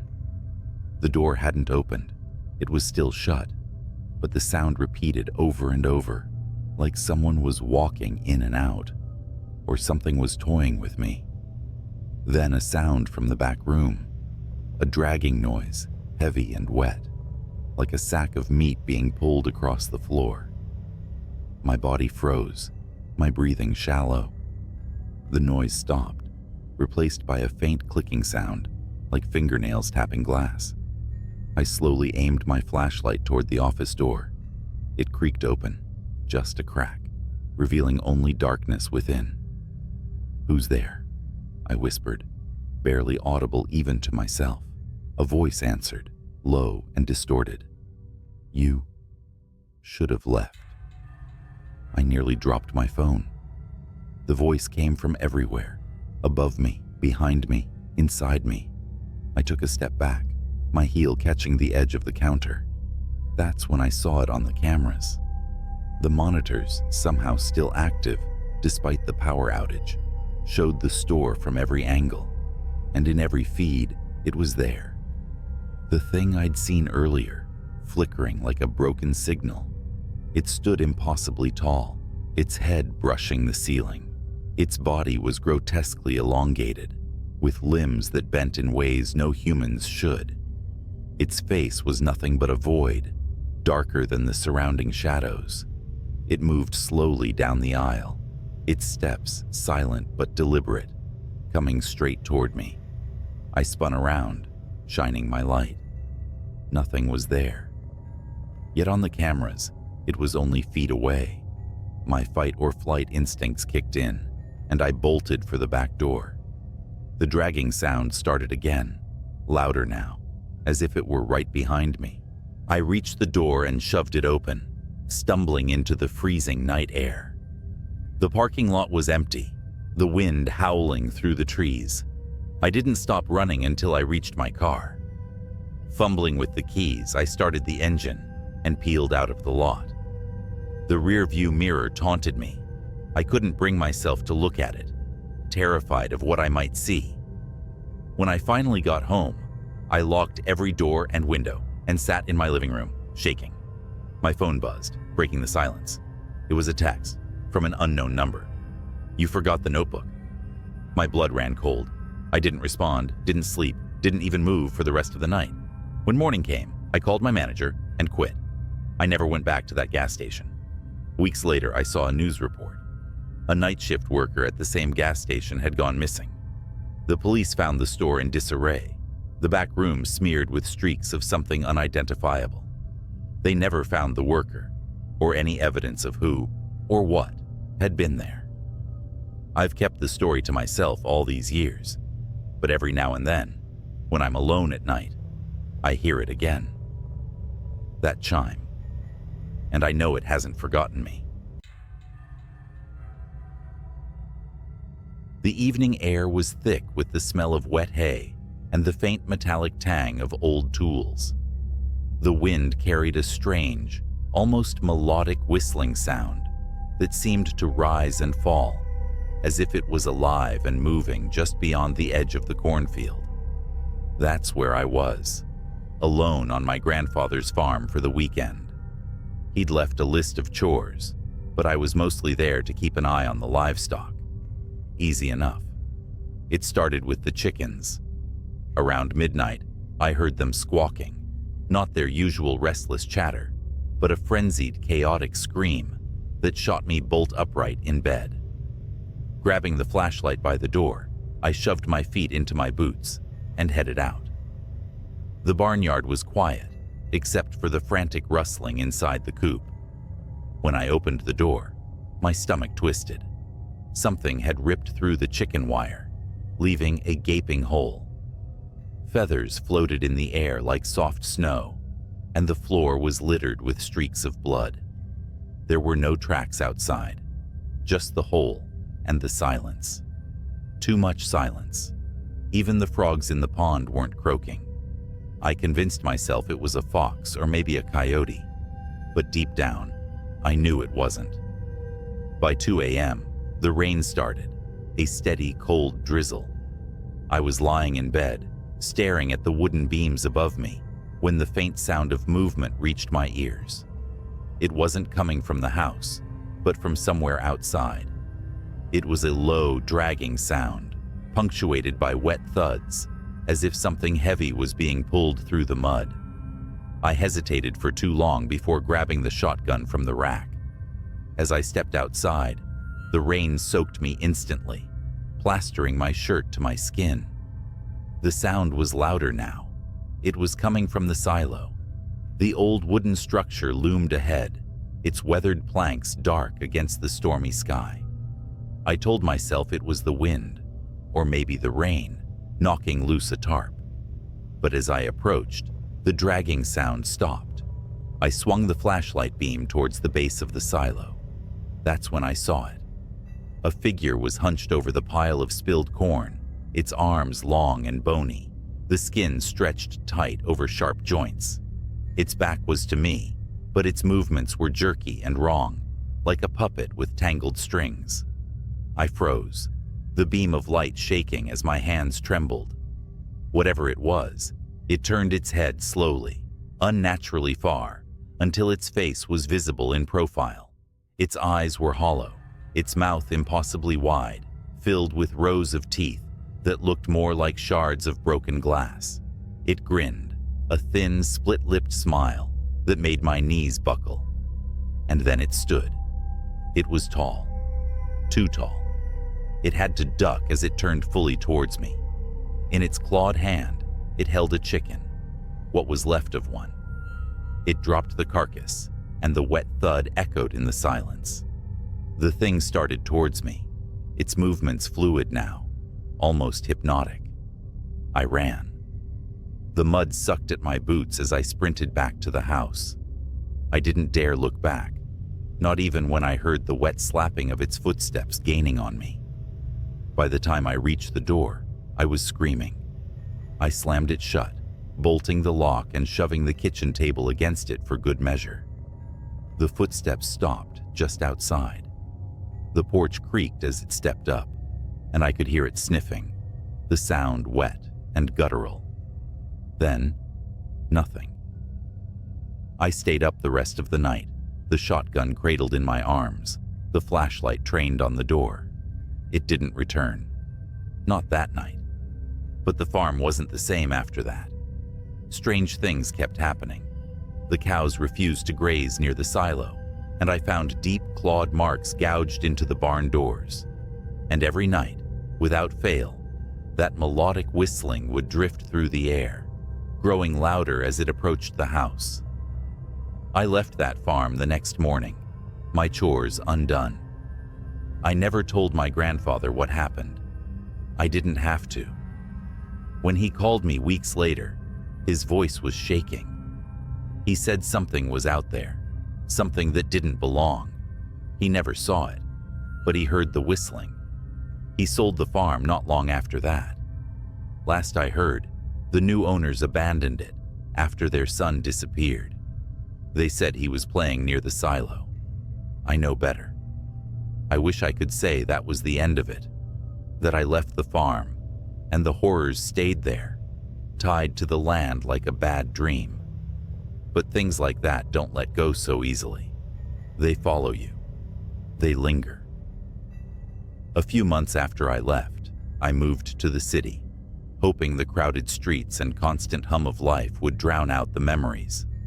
It worked for a while. I even started sleeping better, the image of that grinning, hollow-eyed thing fading with time.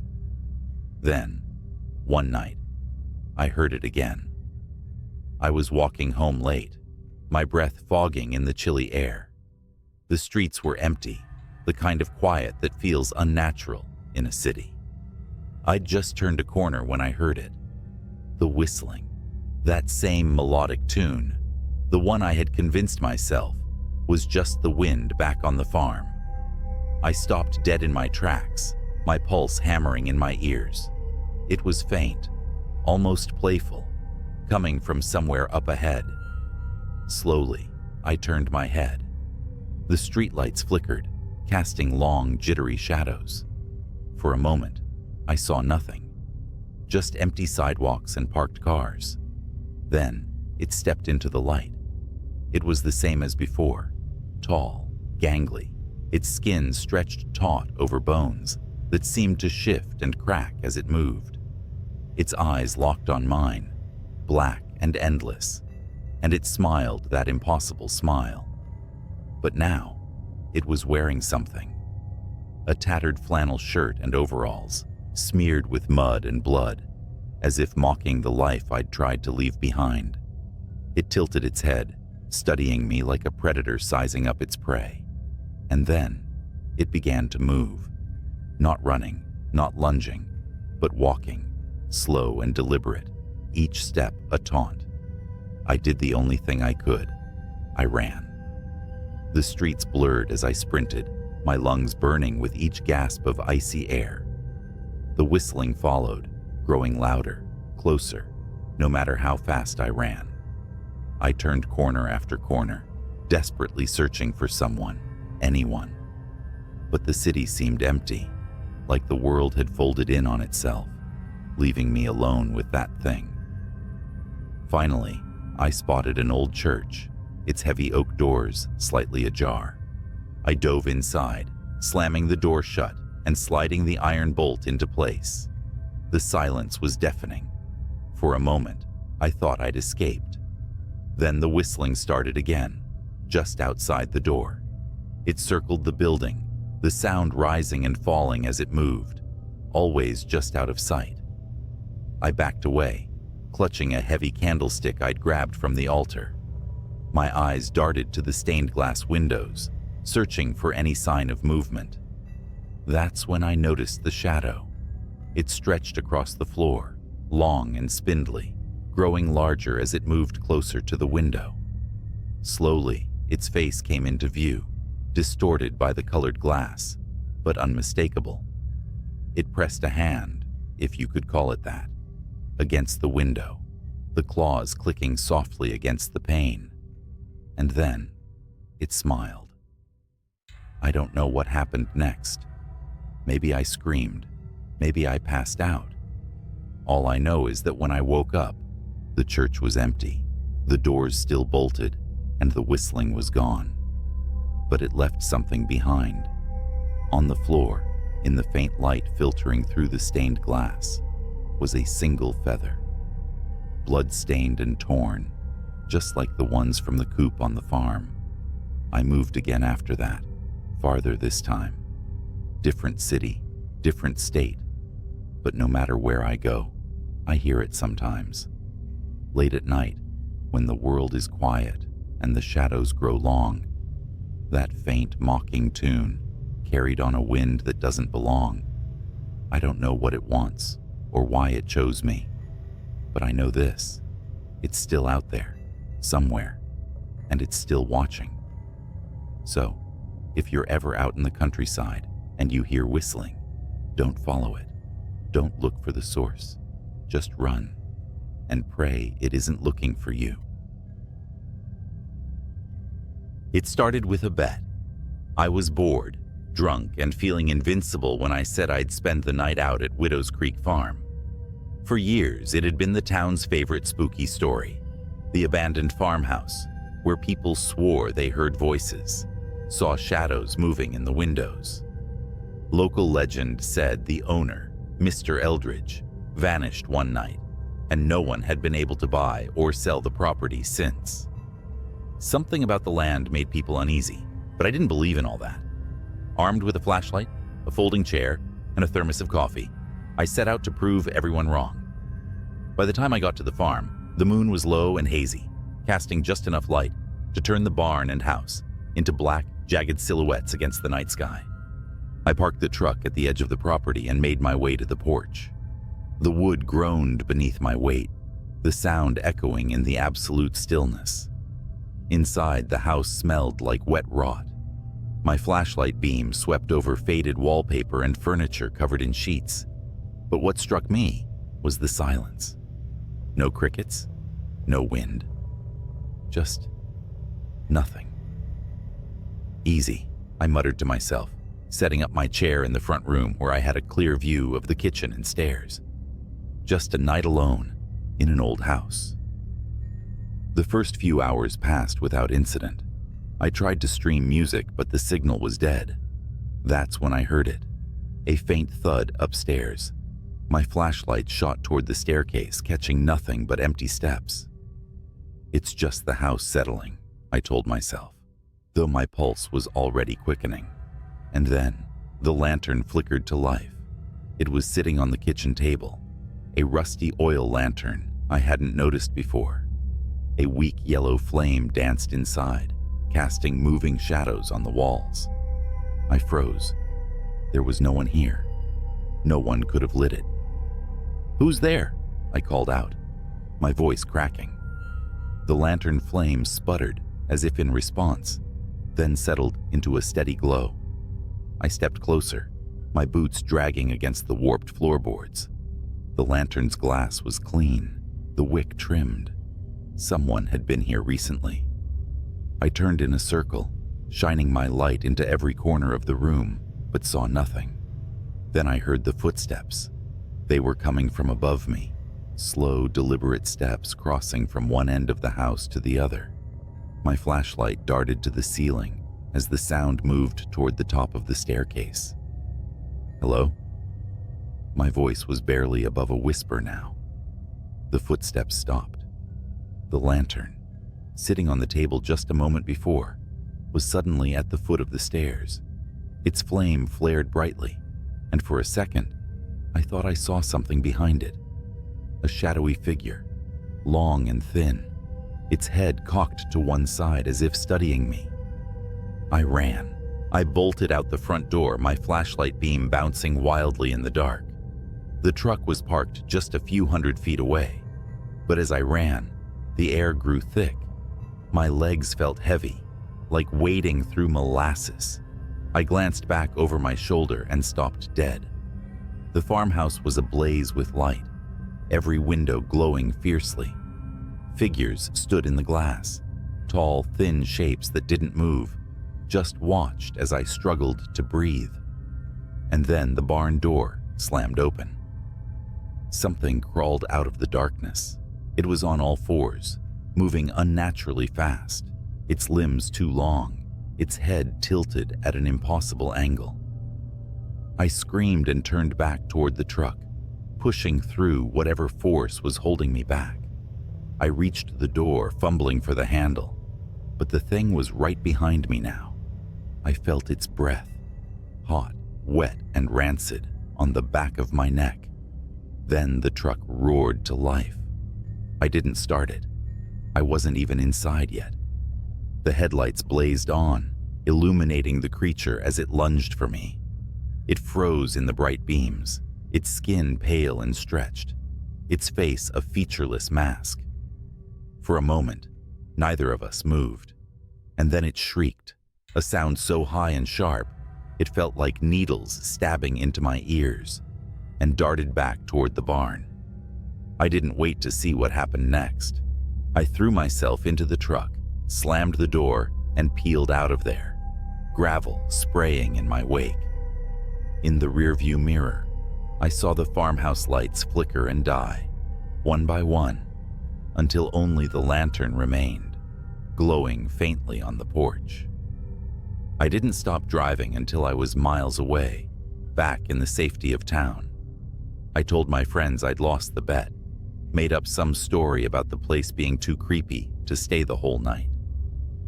I didn't mention the lantern, the footsteps, or the thing in the barn. I should have forgotten about it. Moved on. But last night, I woke up to find a faint yellow glow in my bedroom. The lantern was on my dresser. I didn't sleep that night. How could I? The lantern sat on my dresser, its faint yellow flame steady and unmoving, the same lantern I left behind at Widow's Creek. I wanted to believe it was a nightmare, that I was still out there on the farm, and all of this was a fever dream brought on by fear and exhaustion. But when dawn broke, the light of the flame didn't dim. It stayed just as bright, a constant reminder that whatever followed me home wasn't leaving. I couldn't stay in the house. I packed what I could and drove. No destination in mind, just miles of asphalt and endless trees. The morning air was crisp, but I kept glancing in the rearview mirror, expecting to see something there, the pale, stretched face of whatever came out of that barn. But I was alone, for now. I checked into a motel on the edge of a neighboring town, telling myself this was temporary, that I could figure out what to do next once I got some sleep. But when I opened the room door, my stomach dropped. The lantern was waiting for me on the bedside table. Its flame burned just as steady, casting that sickly yellow glow. I stepped back, leaving the door open, hoping some part of me was imagining it. But when I blinked, it was still there. Something inside me snapped. I grabbed the lantern and hurled it across the room, expecting it to shatter, to douse that damn flame for good. But it didn't break. It landed on the carpet with a dull thud, the flame undisturbed. And then I heard it. The footsteps. They came from above me, faint and deliberate, just like they had in the farmhouse. My heart hammered as the sound moved across the ceiling, stopping directly above where I stood. A shadow fell over the bed. It stretched impossibly tall, the head cocked at that same unnatural angle. It wasn't cast by me. It was waiting. I fled the motel. There was no plan now, just an overwhelming need to keep moving. I drove for hours, the highway blurring into a gray monotony. The lantern didn't appear in the car, and for a fleeting moment, I thought maybe I'd left it behind. Maybe it was over. Then the radio crackled to life. At first it was static, but slowly I started to hear a voice, a low, garbled whisper, almost like it was trying to speak, but couldn't quite form words. I turned the radio off, but the whispering didn't stop. It was coming from the air vents now, from the faint hum of the engine. Widow? Waiting? My grip tightened on the wheel, knuckles white as bone. The voice was clearer now, repeating those same words over and over. Widow, waiting, widow, waiting. It was nearly sunset when the truck broke down. The engine sputtered and died, leaving me stranded on a stretch of empty road. I sat there for a long time, gripping the steering wheel like it was the only thing tethering me to reality. When I finally got out, the landscape around me was unfamiliar. Flat fields stretched out on either side of the road, broken only by the silhouette of a barn in the distance. My blood ran cold. It was Widow's Creek. The truck wouldn't start. My phone had no signal. I was trapped, and I knew I wasn't alone. The lantern was on the hood of the truck now, its light flickering weakly in the dusk. The footsteps started again. They were closer this time, moving with purpose, circling the truck. I couldn't see anything, but I felt it. A presence, heavy and oppressive, like the air itself was pressing down on me. My flashlight barely cut through the growing darkness, but I swept it in frantic arcs, trying to find the source of the sound. That's when I saw them. Figures emerging from the fields, their movements slow and jerky. They were tall and thin, their bodies stretched unnaturally, their faces blank slates of pale skin. Dozens of them all converging on the truck. I grabbed the lantern off the hood without thinking, clutching it like it might somehow protect me. The figures stopped, their heads tilting in unison toward the light. The flame flared brighter, and for a moment, they hesitated. "Leave!" I screamed, holding the lantern high. The figures shrank back, their forms dissolving into the shadows. But the moment didn't last. The flame sputtered, growing dimmer, and they began to move again. Faster this time, closing the distance with unnatural speed. I don't remember how I made it back to the farmhouse, only that I did. The lantern led me, its glow flickering through the dark, guiding me past the barn and into the house. The door slammed shut behind me, and I locked it, though I knew it wouldn't keep them out. The figures were at the windows now, their faces pressed against the glass. The lantern sat on the table where I'd first found it, its flame burning weakly. And then it spoke. "Burn it," the voice whispered, faint and hollow. "End it." I didn't hesitate. I grabbed the lantern and smashed it against the floor. The oil spilled out, catching fire immediately. The flames spread fast, consuming the room, the walls, everything. The figures at the windows screamed, their cries high and inhuman, and then they were gone. I ran. The farmhouse burned behind me, a towering inferno that lit up the night. By the time I reached the edge of the property, the house had collapsed in on itself, the flames dying down to embers. I don't know what I unleashed that night, or if I stopped it. The lantern was gone, but its light still haunts me.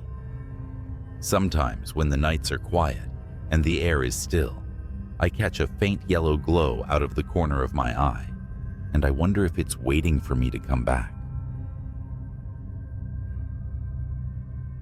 The night started like any other, quiet, uneventful, with a slight chill in the air as the moon hung high over the sprawling farmland. I'd agreed to watch over my friend's farm while he and his wife took a rare weekend off. The place was massive, bordered by dense woods on one side and endless cornfields on the other. I was promised nothing more than a cozy guest room and some peace. Instead, I got something I'll never forget. By midnight, the house was silent. The livestock, a handful of cows and a stubborn old mule, were already settled in the barn. I'd finished my last round through the property, locked the doors, and double-checked the generator, since the area was notorious for power outages. All seemed fine. I was halfway into a second beer, flipping channels on an old TV in the living room, when I heard it. A sharp metallic asterisk, clank asterisk, like something striking the barn door. My first thought was, raccoons. They're bold out here. I grabbed a flashlight and headed outside. The yard stretched out into shadows, the barn standing 100 yards from the house, just beyond the motion-activated light's reach. As I stepped closer, the light snapped on. My stomach dropped. The barn door was wide open, swaying slightly in the breeze. Raccoons don't do that, I muttered to myself. The beam from my flashlight cut through the dark as I stepped inside. The barn smelled of hay and earth, familiar but strangely oppressive that night. The cows were agitated, shifting nervously in their pens, their eyes reflecting the light with unnatural brightness. The mule, usually indifferent to everything, let out a low, uneasy bray from the back corner. "Hello?" I called out, though I wasn't sure why. Maybe I hoped whoever, or whatever, was there would just leave if they heard me. No response. Just the sound of animals shifting and the faint creak of the barn's wooden beams. Then I saw them. Footprints in the dirt floor. Bare, human-like prints. But they were wrong. The toes were too long, almost clawed, and the stride was unnatural, too far apart, like whoever made them was crawling or bounding rather than walking.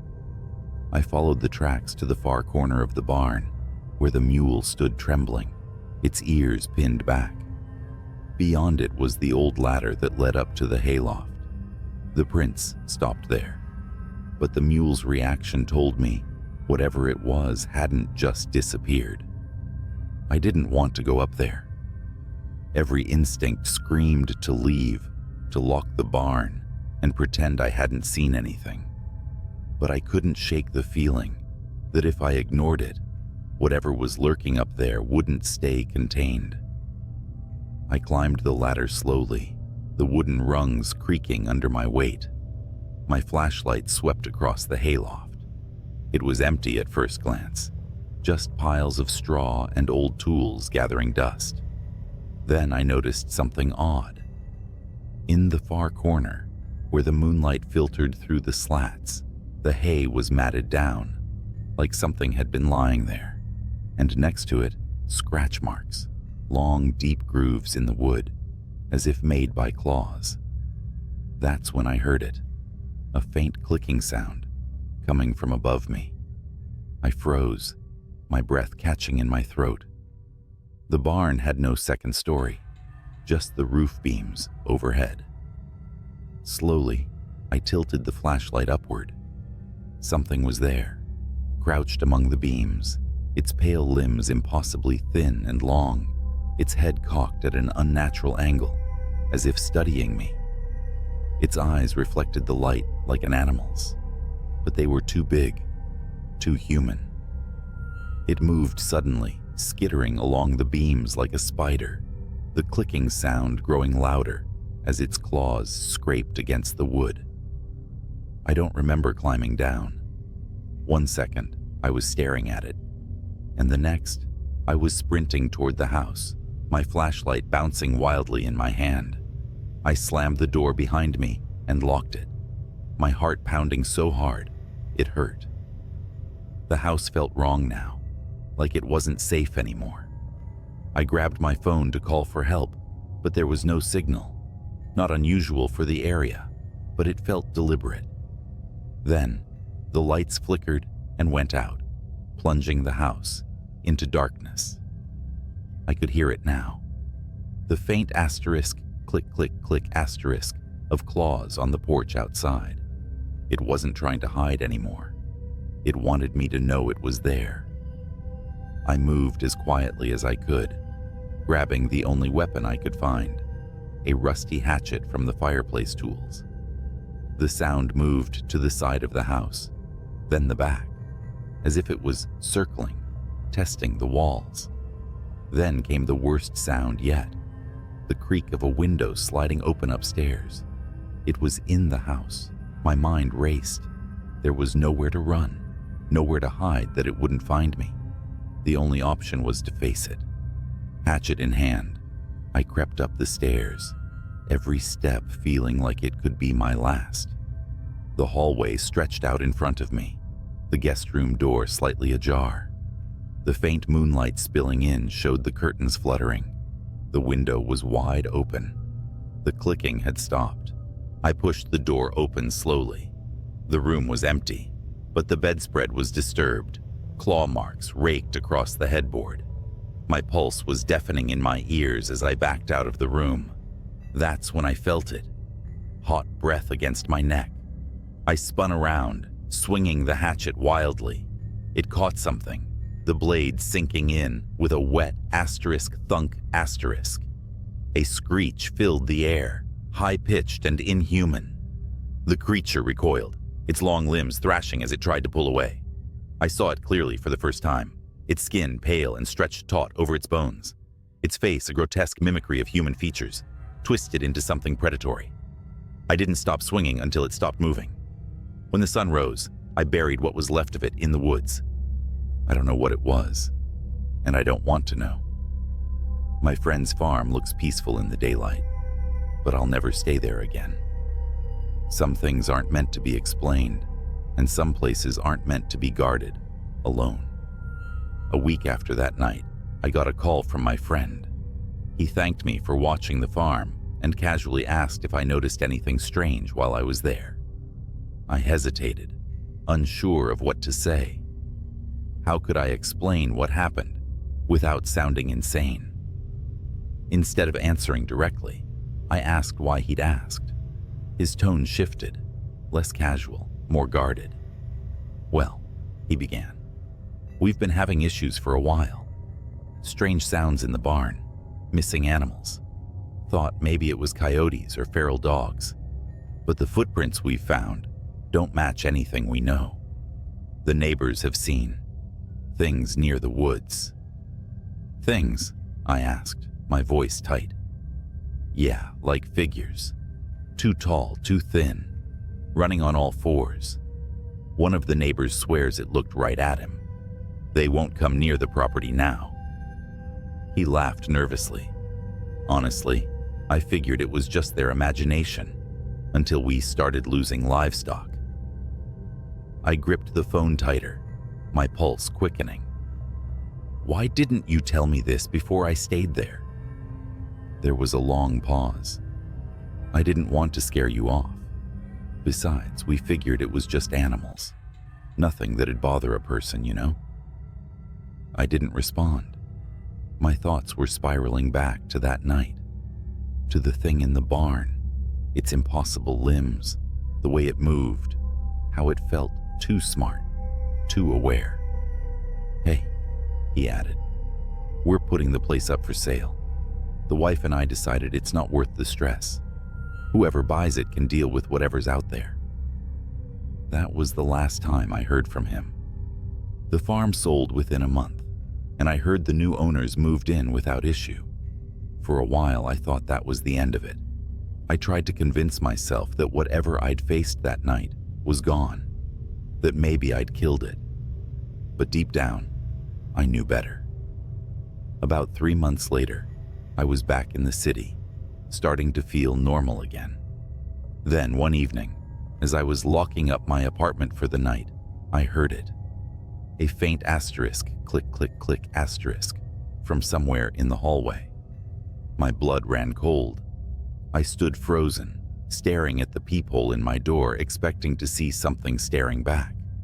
But when I finally worked up the courage to look, the hallway was empty. The sound stopped. But now, every night when it's quiet, I listen for it. Sometimes I think I hear it, just at the edge of perception. A soft, rhythmic asterisk, click, click, click, asterisk, like claws on wood, like it's waiting for me. And I know one thing for sure: whatever it is, it doesn't stay on the farm. You'd think that driving an 18-wheeler through endless highways at night would make you immune to fear. I mean, I've seen it all. Road rage, accidents, even a guy walking naked on Route 66 like he was auditioning for a horror flick. But what happened last month? That wasn't the usual trucker nightmare. That was something else. Something wrong. I'm hauling cargo across Nebraska, about 2 a.m. The road is a strip of black slicing through miles of flat nothingness. It's quiet except for the steady hum of the rig's engine, the kind of quiet that lets your thoughts wander to dark places. Then, my CB radio crackled to life. "Breaker 19, you out there?"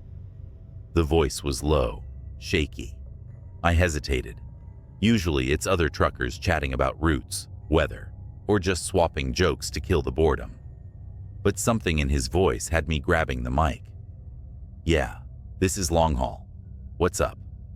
Static hissed for a moment before his reply came through. I think I'm being followed." "Followed?"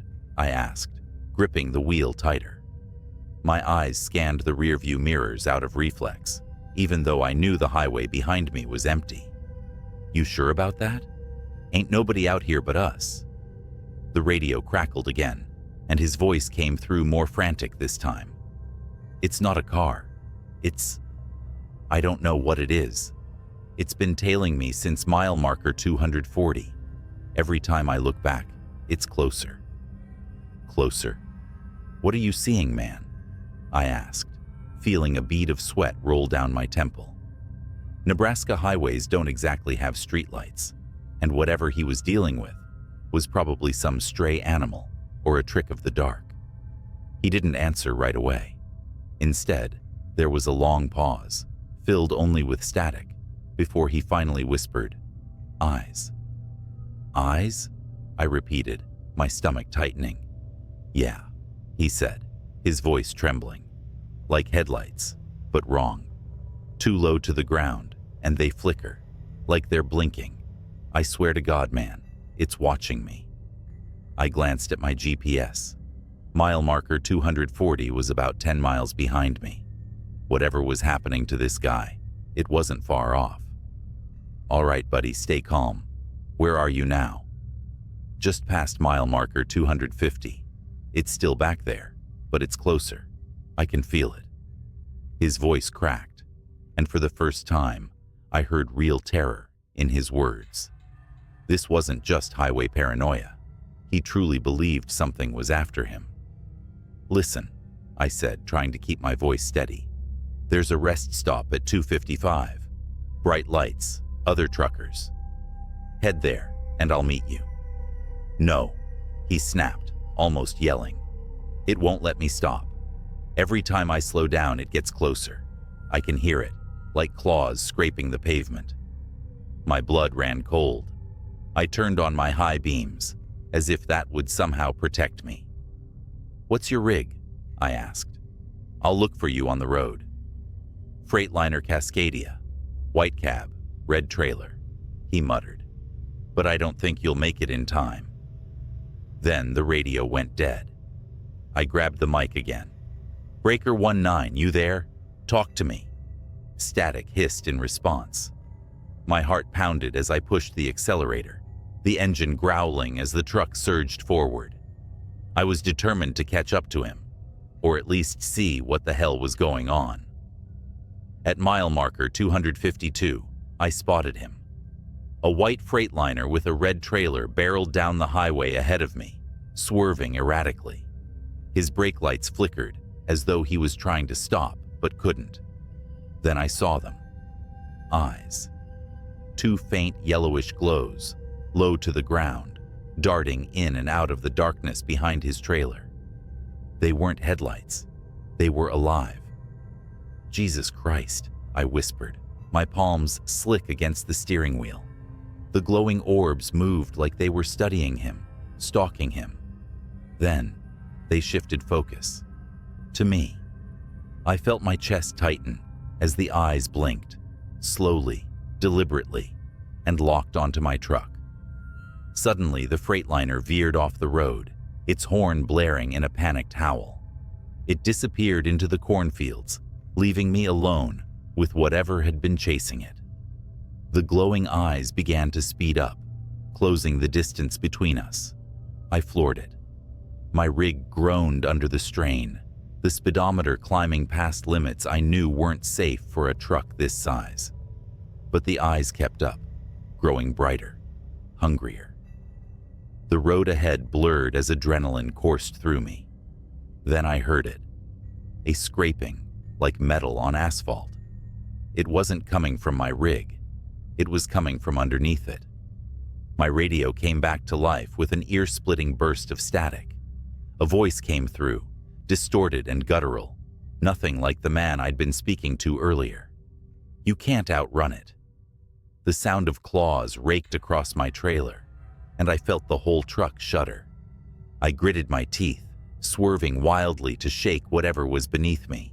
The weight shifted, and I nearly lost control, the trailer fishtailing dangerously close to the edge of the road. Up ahead, the rest stop appeared like a beacon of hope, its floodlights cutting through the darkness. I didn't slow down. I couldn't. The eyes vanished just as I burst into the parking lot, skidding to a halt amid a few other rigs. My hands trembled as I killed the engine and jumped out of the cab. Nothing. No glowing eyes. No claws. Just the hum of fluorescent lights and the distant chirp of crickets. Other truckers looked at me like I was crazy, as I inspected the underside of my truck. Deep gouges ran along the metal, like something with claws had been clinging to it. My legs felt like jelly as I slumped against the side of the cab, breathing hard. "Hey, you all right?" one of the truckers asked, stepping closer. I opened my mouth to speak, but froze when I saw it. Out in the distance, just beyond the edge of the floodlights, two faint yellow eyes blinked. Then they disappeared into the darkness.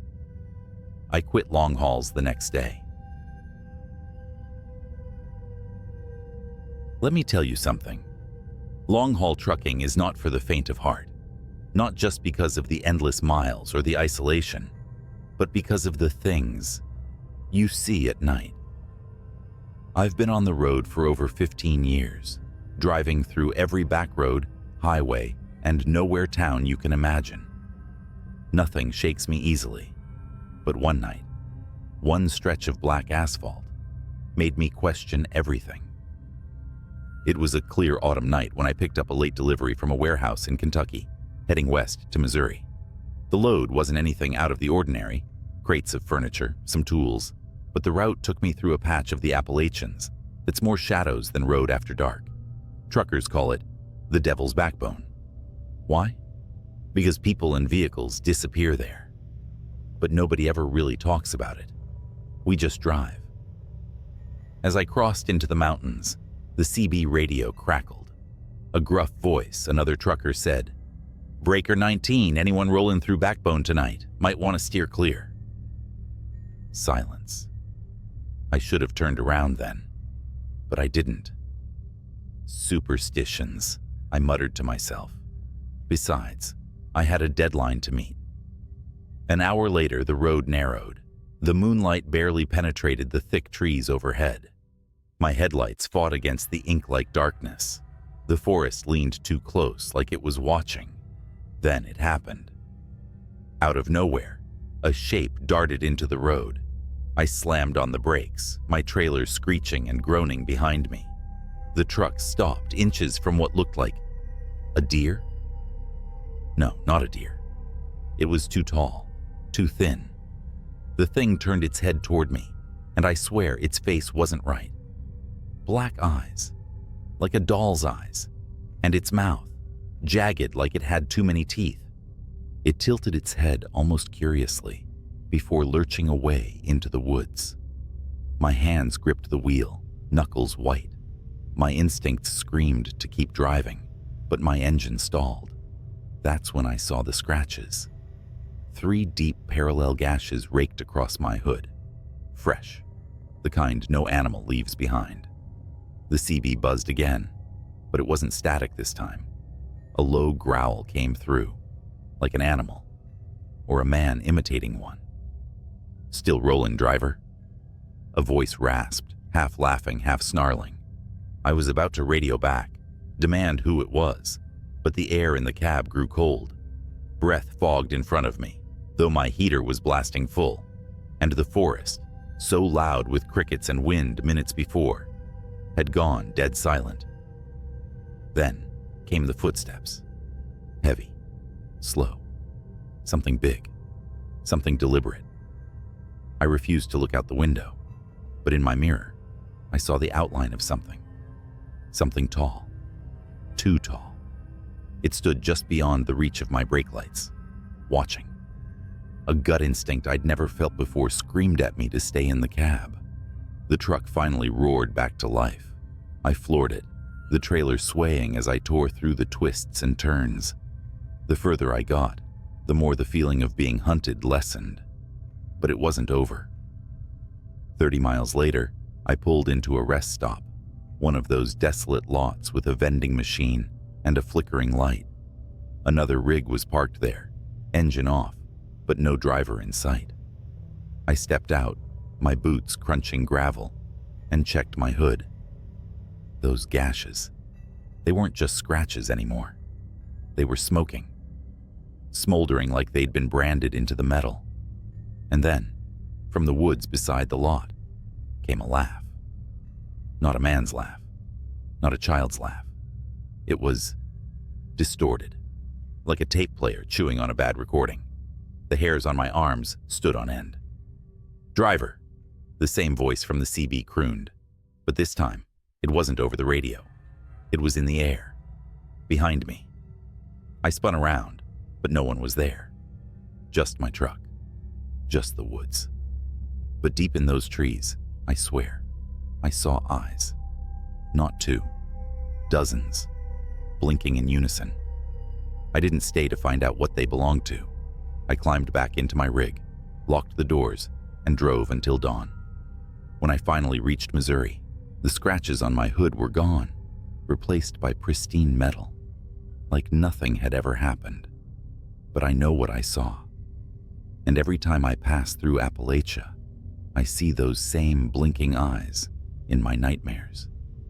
If you're driving through the Devil's Backbone, keep your eyes forward, your windows shut, and don't stop for anything. A week passed, but the shadows of that night followed me. Truck stops felt quieter than usual, the roads darker, and the CB radio, even when silent, felt ominous. The scratches may have disappeared from my truck, but the memory of them burned in my mind. And then, the real nightmare began. My next haul was a routine trip, heading south toward Alabama, a midnight run. As always, I preferred driving at night. Less traffic, more peace. But peace was the last thing I found. It started with my GPS going haywire. One moment it showed a straight route. The next, my truck icon spun wildly, as if I'd veered off-road. I checked my map, recalibrated, and pushed on. That's when I noticed something. The mile markers weren't right. Each marker was different. One read 142, then the next said 666. I laughed it off, thinking I was seeing things. But the markers grew stranger. End. Turn back. And one that simply read run. The rational part of me fought to dismiss it. A prank, bad lighting, or exhaustion. But deep down, I knew better. And then I saw the rig. It was pulled over on the shoulder, headlights blazing. The truck looked abandoned, doors swinging gently in the breeze. I slowed, radioing out of habit. "Breaker 19, you need a hand, driver." Static. The closer I got, the more I noticed something wasn't right. The rig's cab was empty, but the trailer doors hung open, swaying like something or someone had forced them apart. What stopped me cold was the graffiti scrawled across the trailer in thick black letters. "Nothing leaves." I slammed the accelerator. My rig roared forward, the abandoned truck disappearing in my mirror. About 10 minutes later, my CB crackled. "You left something behind, driver."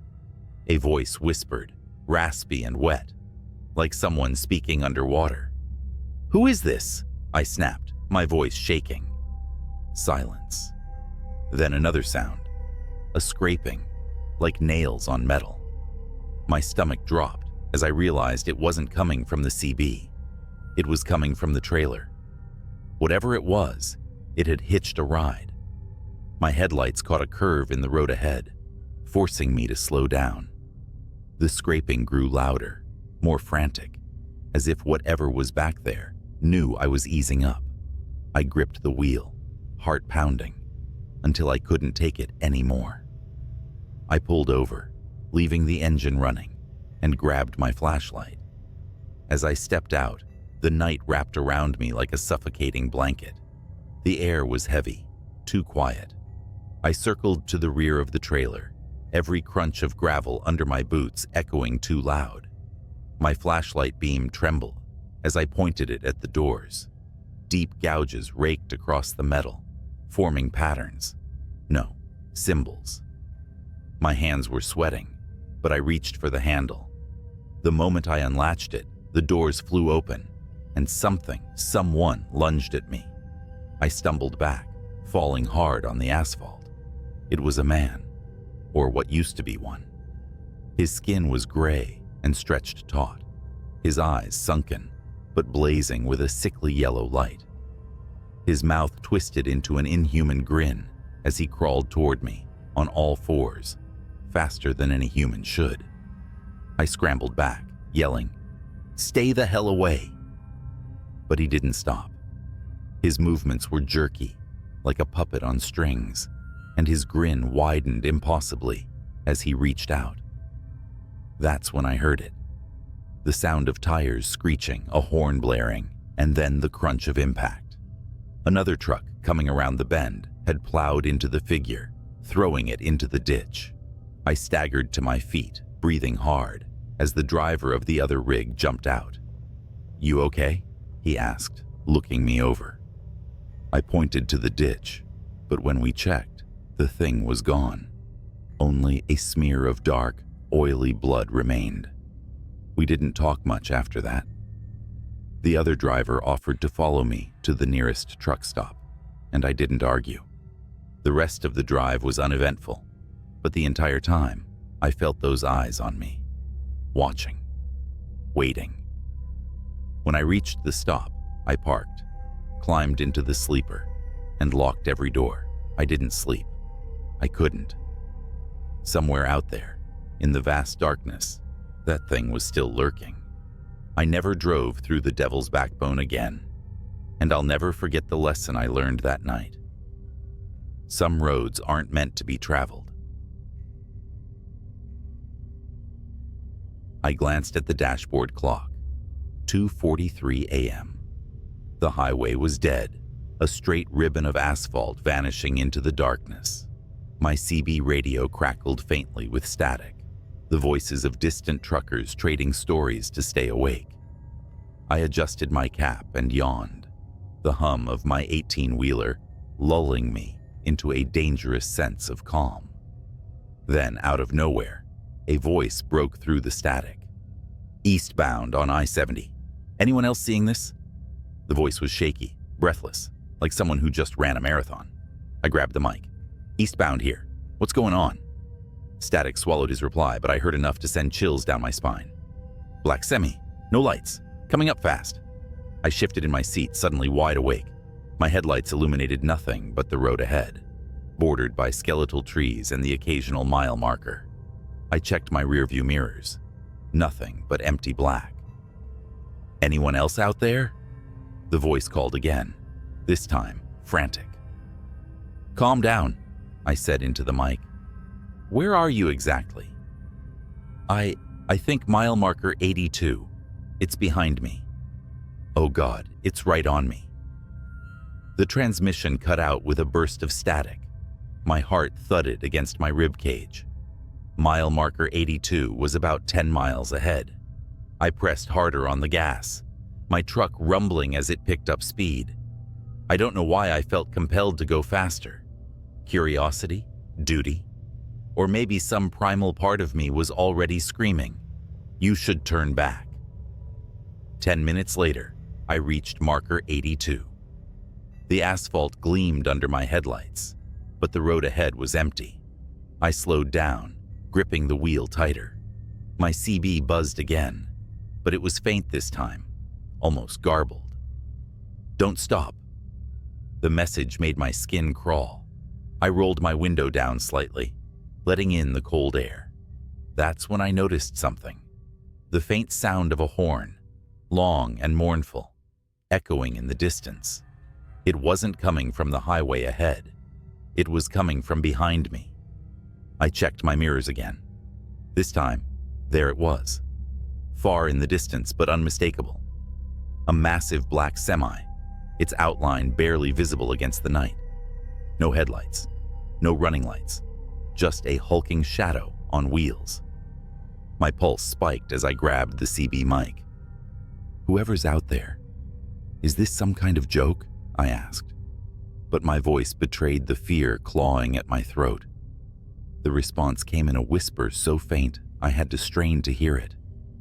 "It's not a truck. Don't stop. Don't let it catch you."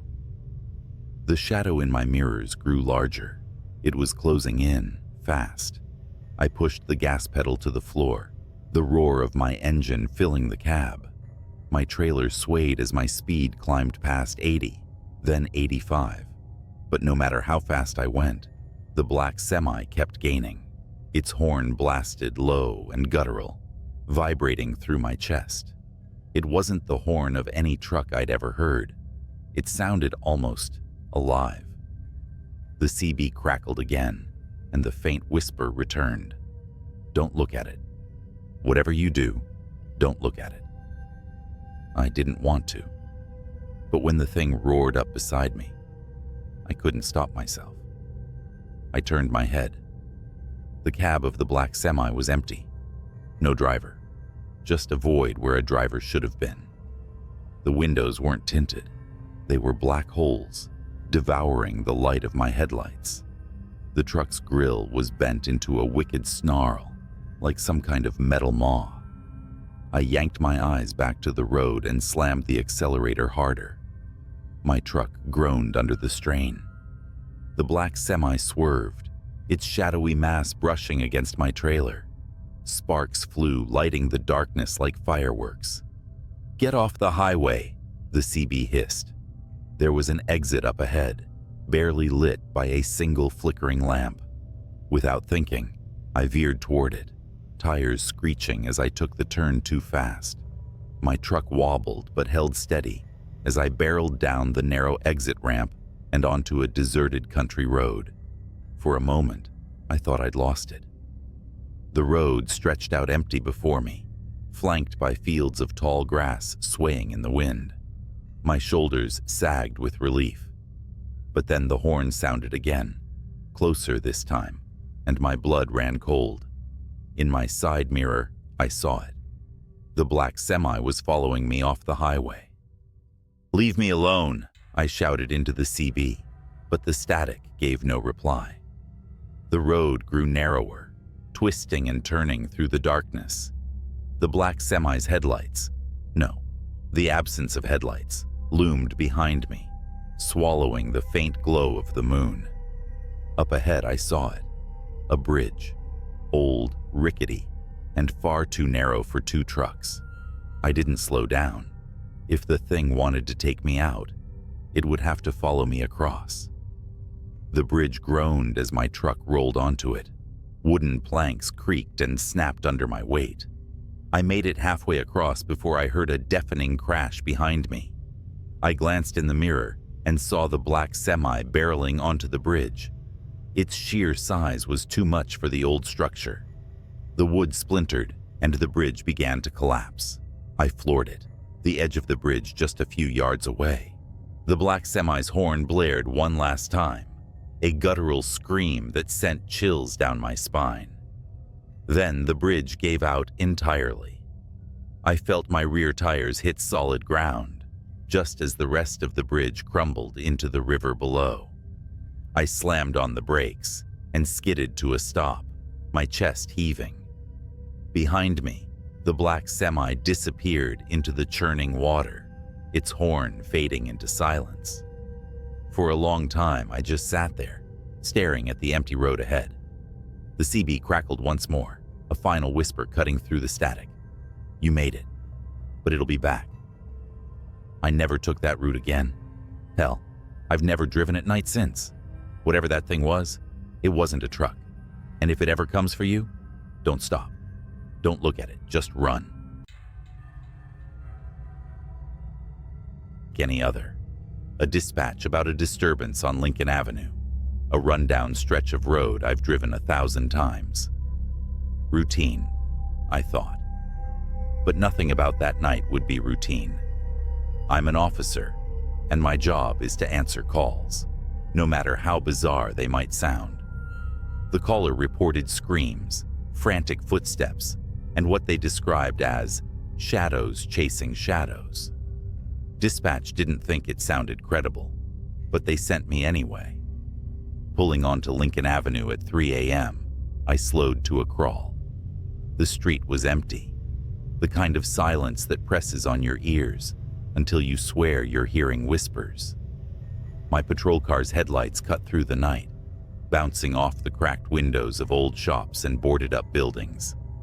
Then I saw her, a woman sprinting down the middle of the street. She was barefoot, wearing a torn dress, her face twisted in sheer terror. I rolled down my window to call out to her, but before I could, she stopped dead in her tracks, her neck snapping around like she'd heard something I couldn't. She screamed, and that's when I saw it. Something moving behind her. But there was nothing there. Not at first. I jumped out of the car, flashlight in hand, and yelled for her to stop. She ran toward me, sobbing, begging for help. Her words were a jumbled mess, but I caught bits and pieces. It's coming. Invisible. It touched me. Suddenly, she was lifted off the ground. No hands, no wires, nothing. Just her body, rising like a marionette. Her feet dangled in the air as her screams turned to choking gasps. My instinct was to run to her, but my feet wouldn't move. It was like the air around me had turned solid. I could only watch as her body twisted unnaturally, her arms and legs contorting in directions they shouldn't go. Then, her head snapped. She fell to the pavement in a heap, lifeless. The silence returned, thick and heavy. My radio crackled with static, but no voices came through. I approached her cautiously, flashlight shaking in my grip. Her wide, glassy eyes stared up at me, mouth frozen, mid-scream. There were bruises around her neck, bruises that didn't look like they came from human hands. I called for backup, but deep down, I knew no one would believe what I just saw. As I waited, something caught my eye, a shimmer in the air, like heat waves rising off asphalt. It hovered where the woman had been lifted. My heart pounded as I reached for my gun. The shimmer moved toward me, slow and deliberate. I fired. The bullet hit something. The shimmer flared, twisting like a living thing in pain, then vanished. But the air didn't feel any lighter. Whatever was out there, I knew it wasn't gone. When backup arrived, I didn't tell them everything, just that I found her like that. The official report chalked it up to a hit and run, the case marked unsolved. But I couldn't let it go. That was the night I learned about the Tartarus Archive. But that's a story for another time. For now, just remember, not everything you see on Lincoln Avenue is real, and some things you don't see are more real than you'd like to believe. Weeks passed, but the image of that woman's body didn't leave me. Every night, I drove down Lincoln Avenue on my patrol, scanning for something, anything, to make sense of what happened. But the street stayed empty, a scar on the city's map. I became obsessed. I started digging through old police files, hoping for patterns. Reports of disappearances on Lincoln Avenue dated back decades. Most were written off as runaways, accidents, or unexplainable events buried under paperwork. But some officers, those who worked late shifts on the avenue, had left chilling notes in the margins of reports. Felt watched, couldn't see anything, but it was there. I tried to share my concerns with my partner, but he brushed it off. "Don't go looking for ghosts," he said. But I couldn't stop. One night, my obsession nearly killed me. I was parked on the avenue, engine off, windows cracked. It was quiet, too quiet. Then, a sound, a faint hum, like static, but coming from nowhere. My skin prickled. I stepped out of the car, flashlight in hand, and looked around. That's when I saw the shimmer again. It was closer this time, less subtle. The air seemed to bend around it, distorting the empty street like a funhouse mirror. My gut screamed at me to get back in the car, but something about it was magnetic. Against all reason, I stepped closer. The shimmer moved. It was fast, darting down the street like a predator circling its prey. My flashlight flickered, then died. My gun felt useless in my holster. And then, I heard the whisper, "You shouldn't be here." It wasn't a voice, not exactly. It was in my head, but louder than my thoughts. I stumbled back, the whisper growing into a deafening roar. Shapes began to form in the shimmer. Elongated limbs, hollow eyes, twisted mouths that didn't belong on any living creature. They flickered in and out of existence, like they couldn't fully cross into our reality. I ran. Back in the car, I threw it into drive and sped off. My radio crackled, voices cutting in and out. Officer down on Lincoln Avenue. The voice wasn't mine. When I reported the incident, I was met with silence. My captain gave me a long, hard look, then dismissed me for the night. 2 days later, I was called into his office. He handed me a file labeled Classified Tartarus Division. Inside were grainy stills from security footage, the woman I'd seen that night, the shimmer, and other images, faces contorted in terror, bodies suspended in midair, shadows that didn't belong to anything human. He said only one thing: "You didn't see anything." I didn't sleep that night. Instead, I combed through the Tartarus file in secret. There were names of other officers, all with eerily similar accounts, all sworn to silence. A few had gone missing. That's when I found the recording. It was from a patrol car on Lincoln Avenue, time-stamped 5 years ago.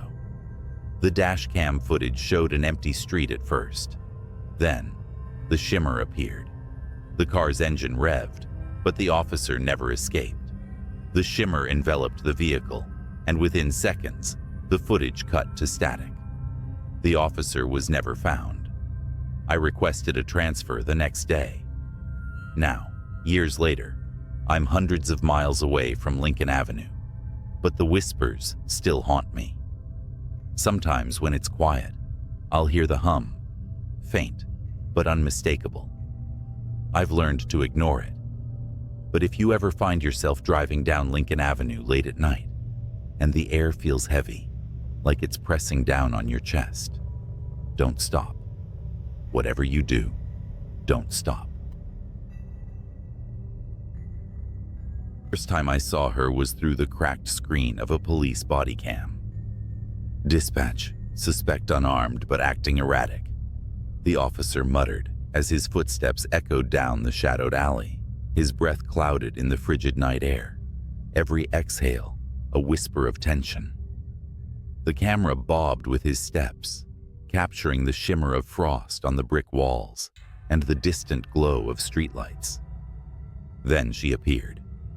She was crouched by a dumpster, her back to the officer, swaying ever so slightly like she was listening to music only she could hear.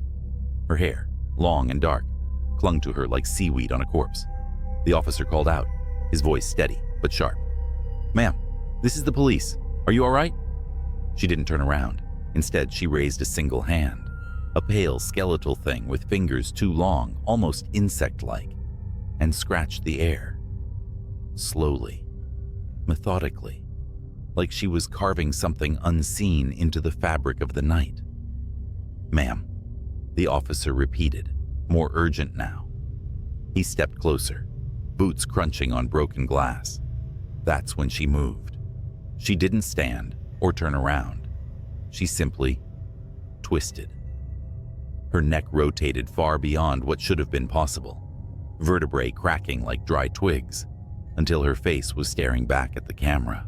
Her eyes were enormous, hollow pits, swallowing the weak beam of the officer's flashlight. And her mouth, God, her mouth, stretched into a grin that could split a human skull. The body cam glitched. For a moment, the screen was static, the audio a shrill, grating scream. When the feed returned, the alley was empty. The woman was gone. "Officer Monroe, what's your status?" Dispatch buzzed, but Monroe wasn't responding. His body cam showed nothing but the open alley now, the flashlight beam trembling as it panned across damp brick walls. Then, with a wet, guttural crunch, the camera fell sideways. The last thing it captured before going dark was a streak of blood pooling into the frost. I shouldn't have seen that footage, but I did. And now she's found me. For 3 days after seeing that footage, I couldn't sleep. Every creak of my apartment, every shadow caught in the corner of my eye felt alive, as if it carried the echo of her grin. Monroe's body was never found. The official report chalked it up to gang violence in the area, but I knew better. That thing, whatever it was, had taken him. I work in law enforcement too, just not on the front lines. My job was to review body cam footage for ongoing investigations, compiling evidence for court cases. After Monroe's footage, I told myself I'd misinterpreted what I saw.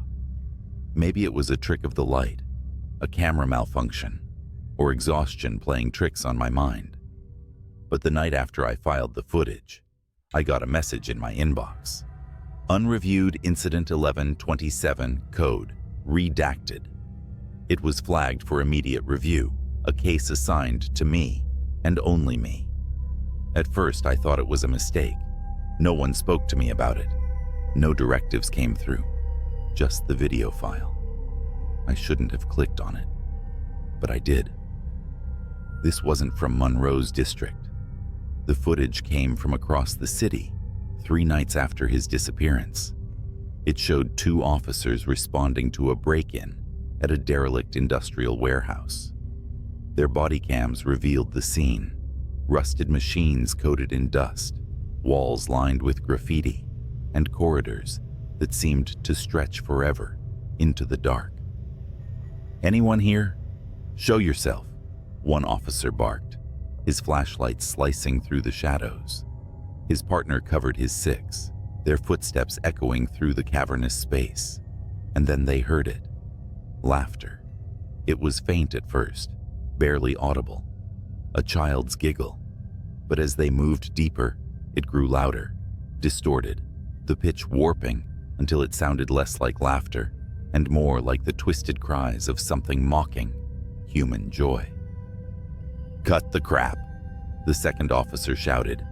"This is your last warning." The laughter stopped. The silence that followed was heavier than the darkness around them. That's when the flashlight beams caught movement. Something darted between the rusted machines, too fast to track. The officers shouted, raising their weapons, but it was no use. The thing emerged, not running, but crawling, limbs too long, joints bending the wrong way. It skittered toward them with impossible speed, its hollow eyes reflecting the light like mirrors. One officer fired. The gunshots echoed, deafening in the emptiness. The creature stopped, crouched on all 4s, and cocked its head. It didn't bleed. It didn't fall. It simply stared, grinning that same skull-splitting grin. Then it lunged.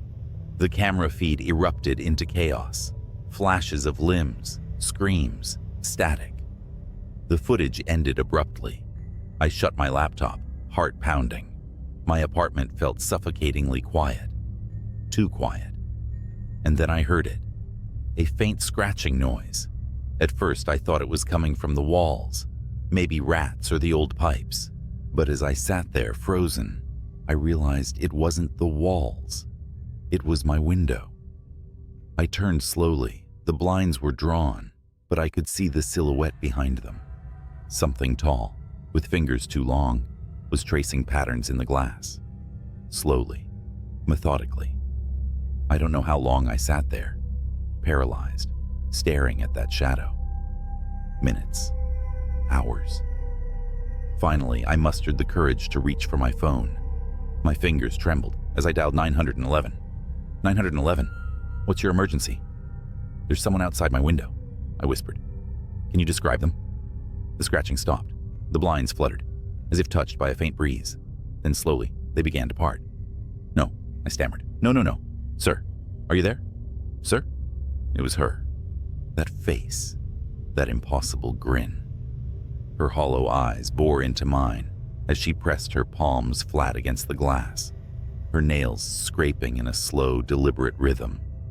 She leaned closer, her grin widening, until the corners of her mouth began to tear. I dropped the phone. I don't remember what happened next. One moment I was in my living room. The next, I was sprinting down the fire escape, barefoot and half-dressed, into the freezing night. I didn't stop until I reached the nearest precinct, pounding on the doors like a lunatic. When they finally let me in, I tried to explain what I'd seen, but no one believed me. The footage from Monroe's body cam, gone. The unreviewed file, deleted from the system. They pulled up my personnel file and flagged me for mental health evaluation. I quit the next day. Now I'm writing this from a motel on the edge of town, lights blazing, a chair propped against the door. I don't think it'll matter. Wherever I go, she'll find me. If you're reading this and you work with police footage, take my advice. Don't click on anything marked redacted. And if you ever hear laughter in the dark, run. Don't look back, because no matter how fast you run, she'll be faster. It was just past midnight when my phone buzzed. The caller ID flashed restricted, but something about the timing felt off. I was home alone, sprawled on the couch with a half-empty beer and some late-night TV reruns. The sound of the phone ringing in the quiet room was like a scream. I hesitated but answered anyway. Hello? A voice, frantic and low, whispered, "Are you home? Lock your doors. Now." I froze, every muscle in my body tightening. "Who is this?" The line clicked dead. Normally I'd brush it off as a prank call or some weirdo, but the tone, that panicked edge, stuck with me. I stood up, every creak of the floor making me flinch, and went to the front door. It was already locked, but I double-checked. Windows, secure, back door, latched tight, satisfied. I sat back down, laughing nervously to myself. Then I saw the police cruiser pull into my driveway. The patrol car's lights weren't flashing, but its mere presence was enough to make my stomach churn. A tall officer stepped out, his silhouette sharp against the dim porch light. He knocked twice, and I debated for half a second whether to open it. "Mister?" His voice carried through the door. I answered cautiously, opening it just enough to meet his eyes. "Yeah? Something wrong?" "We received a report of suspicious activity in the area," he said. His voice was calm, almost rehearsed, but something in his eyes. It wasn't just concern. It was fear. "Have you seen or heard anything unusual tonight?" Well, I got a weird phone call a few minutes ago," I admitted. "Told me to lock my doors." The officer nodded, his hand resting lightly on his holstered gun. "May I come in?" Something in me screamed not to let him, but he was a cop. What else could I do? "Yeah, sure." As soon as he stepped in, I noticed the tension in his shoulders. He was scanning the room like he expected someone or something to leap out at any moment. "What's this about?" I asked, trying to mask my growing unease. He hesitated, then motioned toward the living room. "Can we sit? I'll explain everything." We sat. He didn't take off his hat, didn't relax. Instead, he leaned forward, resting his elbows on his knees, and lowered his voice. "There's been an incident nearby. I need to ask. Have you noticed anything strange in the past week? People following you? Strange vehicles parked outside?" My heart skipped a beat. "No, nothing like that. What kind of incident are we talking about?" He glanced toward the window, then back at me. "A break-in. But it's more complicated than that. The suspect might still be in the area." I felt the weight of his words settle like a lead blanket. Before I could press for details, the police radio clipped to his shoulder crackled to life. "Unit 47, report. Suspect confirmed near Elm and 3rd. Proceed with caution. All units advised." The officer shot up, his hand immediately gripping his gun. "Stay here," he ordered. "Lock the door behind me. Don't answer for anyone but the police." And just like that, he was gone, the red and blue glow of his cruiser fading down the street. I locked the door as he instructed. but the silence that followed was unbearable. That's when I noticed something. The basement door. It was slightly ajar. I stared at the basement door, my pulse roaring in my ears. I was sure I had closed it earlier. Positive. Every nerve in my body screamed for me to call the officer back, but my phone sat uselessly on the coffee table. I wasn't even sure I could move. Then came the sound. A soft, deliberate creak, like someone shifting their weight on the wooden basement steps.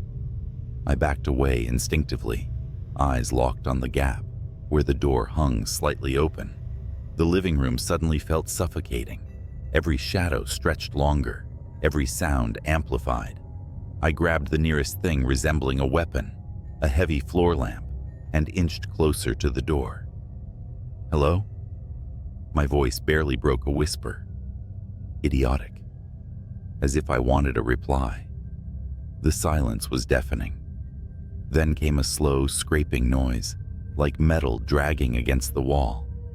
My heart felt like it was trying to escape my chest. "Look," I stammered. "I don't know who's down there, but the cops are already here. They're coming back any second." Nothing. And then, almost imperceptibly, I saw it. A flash of movement low to the ground, at the edge of the basement's shadows. I stepped back, holding the lamp like a bat, and shouted, "I'm armed. Come out now." The basement door slammed shut. Hard. I stumbled backward, my breath coming in shallow gasps. I didn't have time to think. My brain screamed run, but my legs wouldn't cooperate. Then the floor lamp's light flickered and died, plunging the room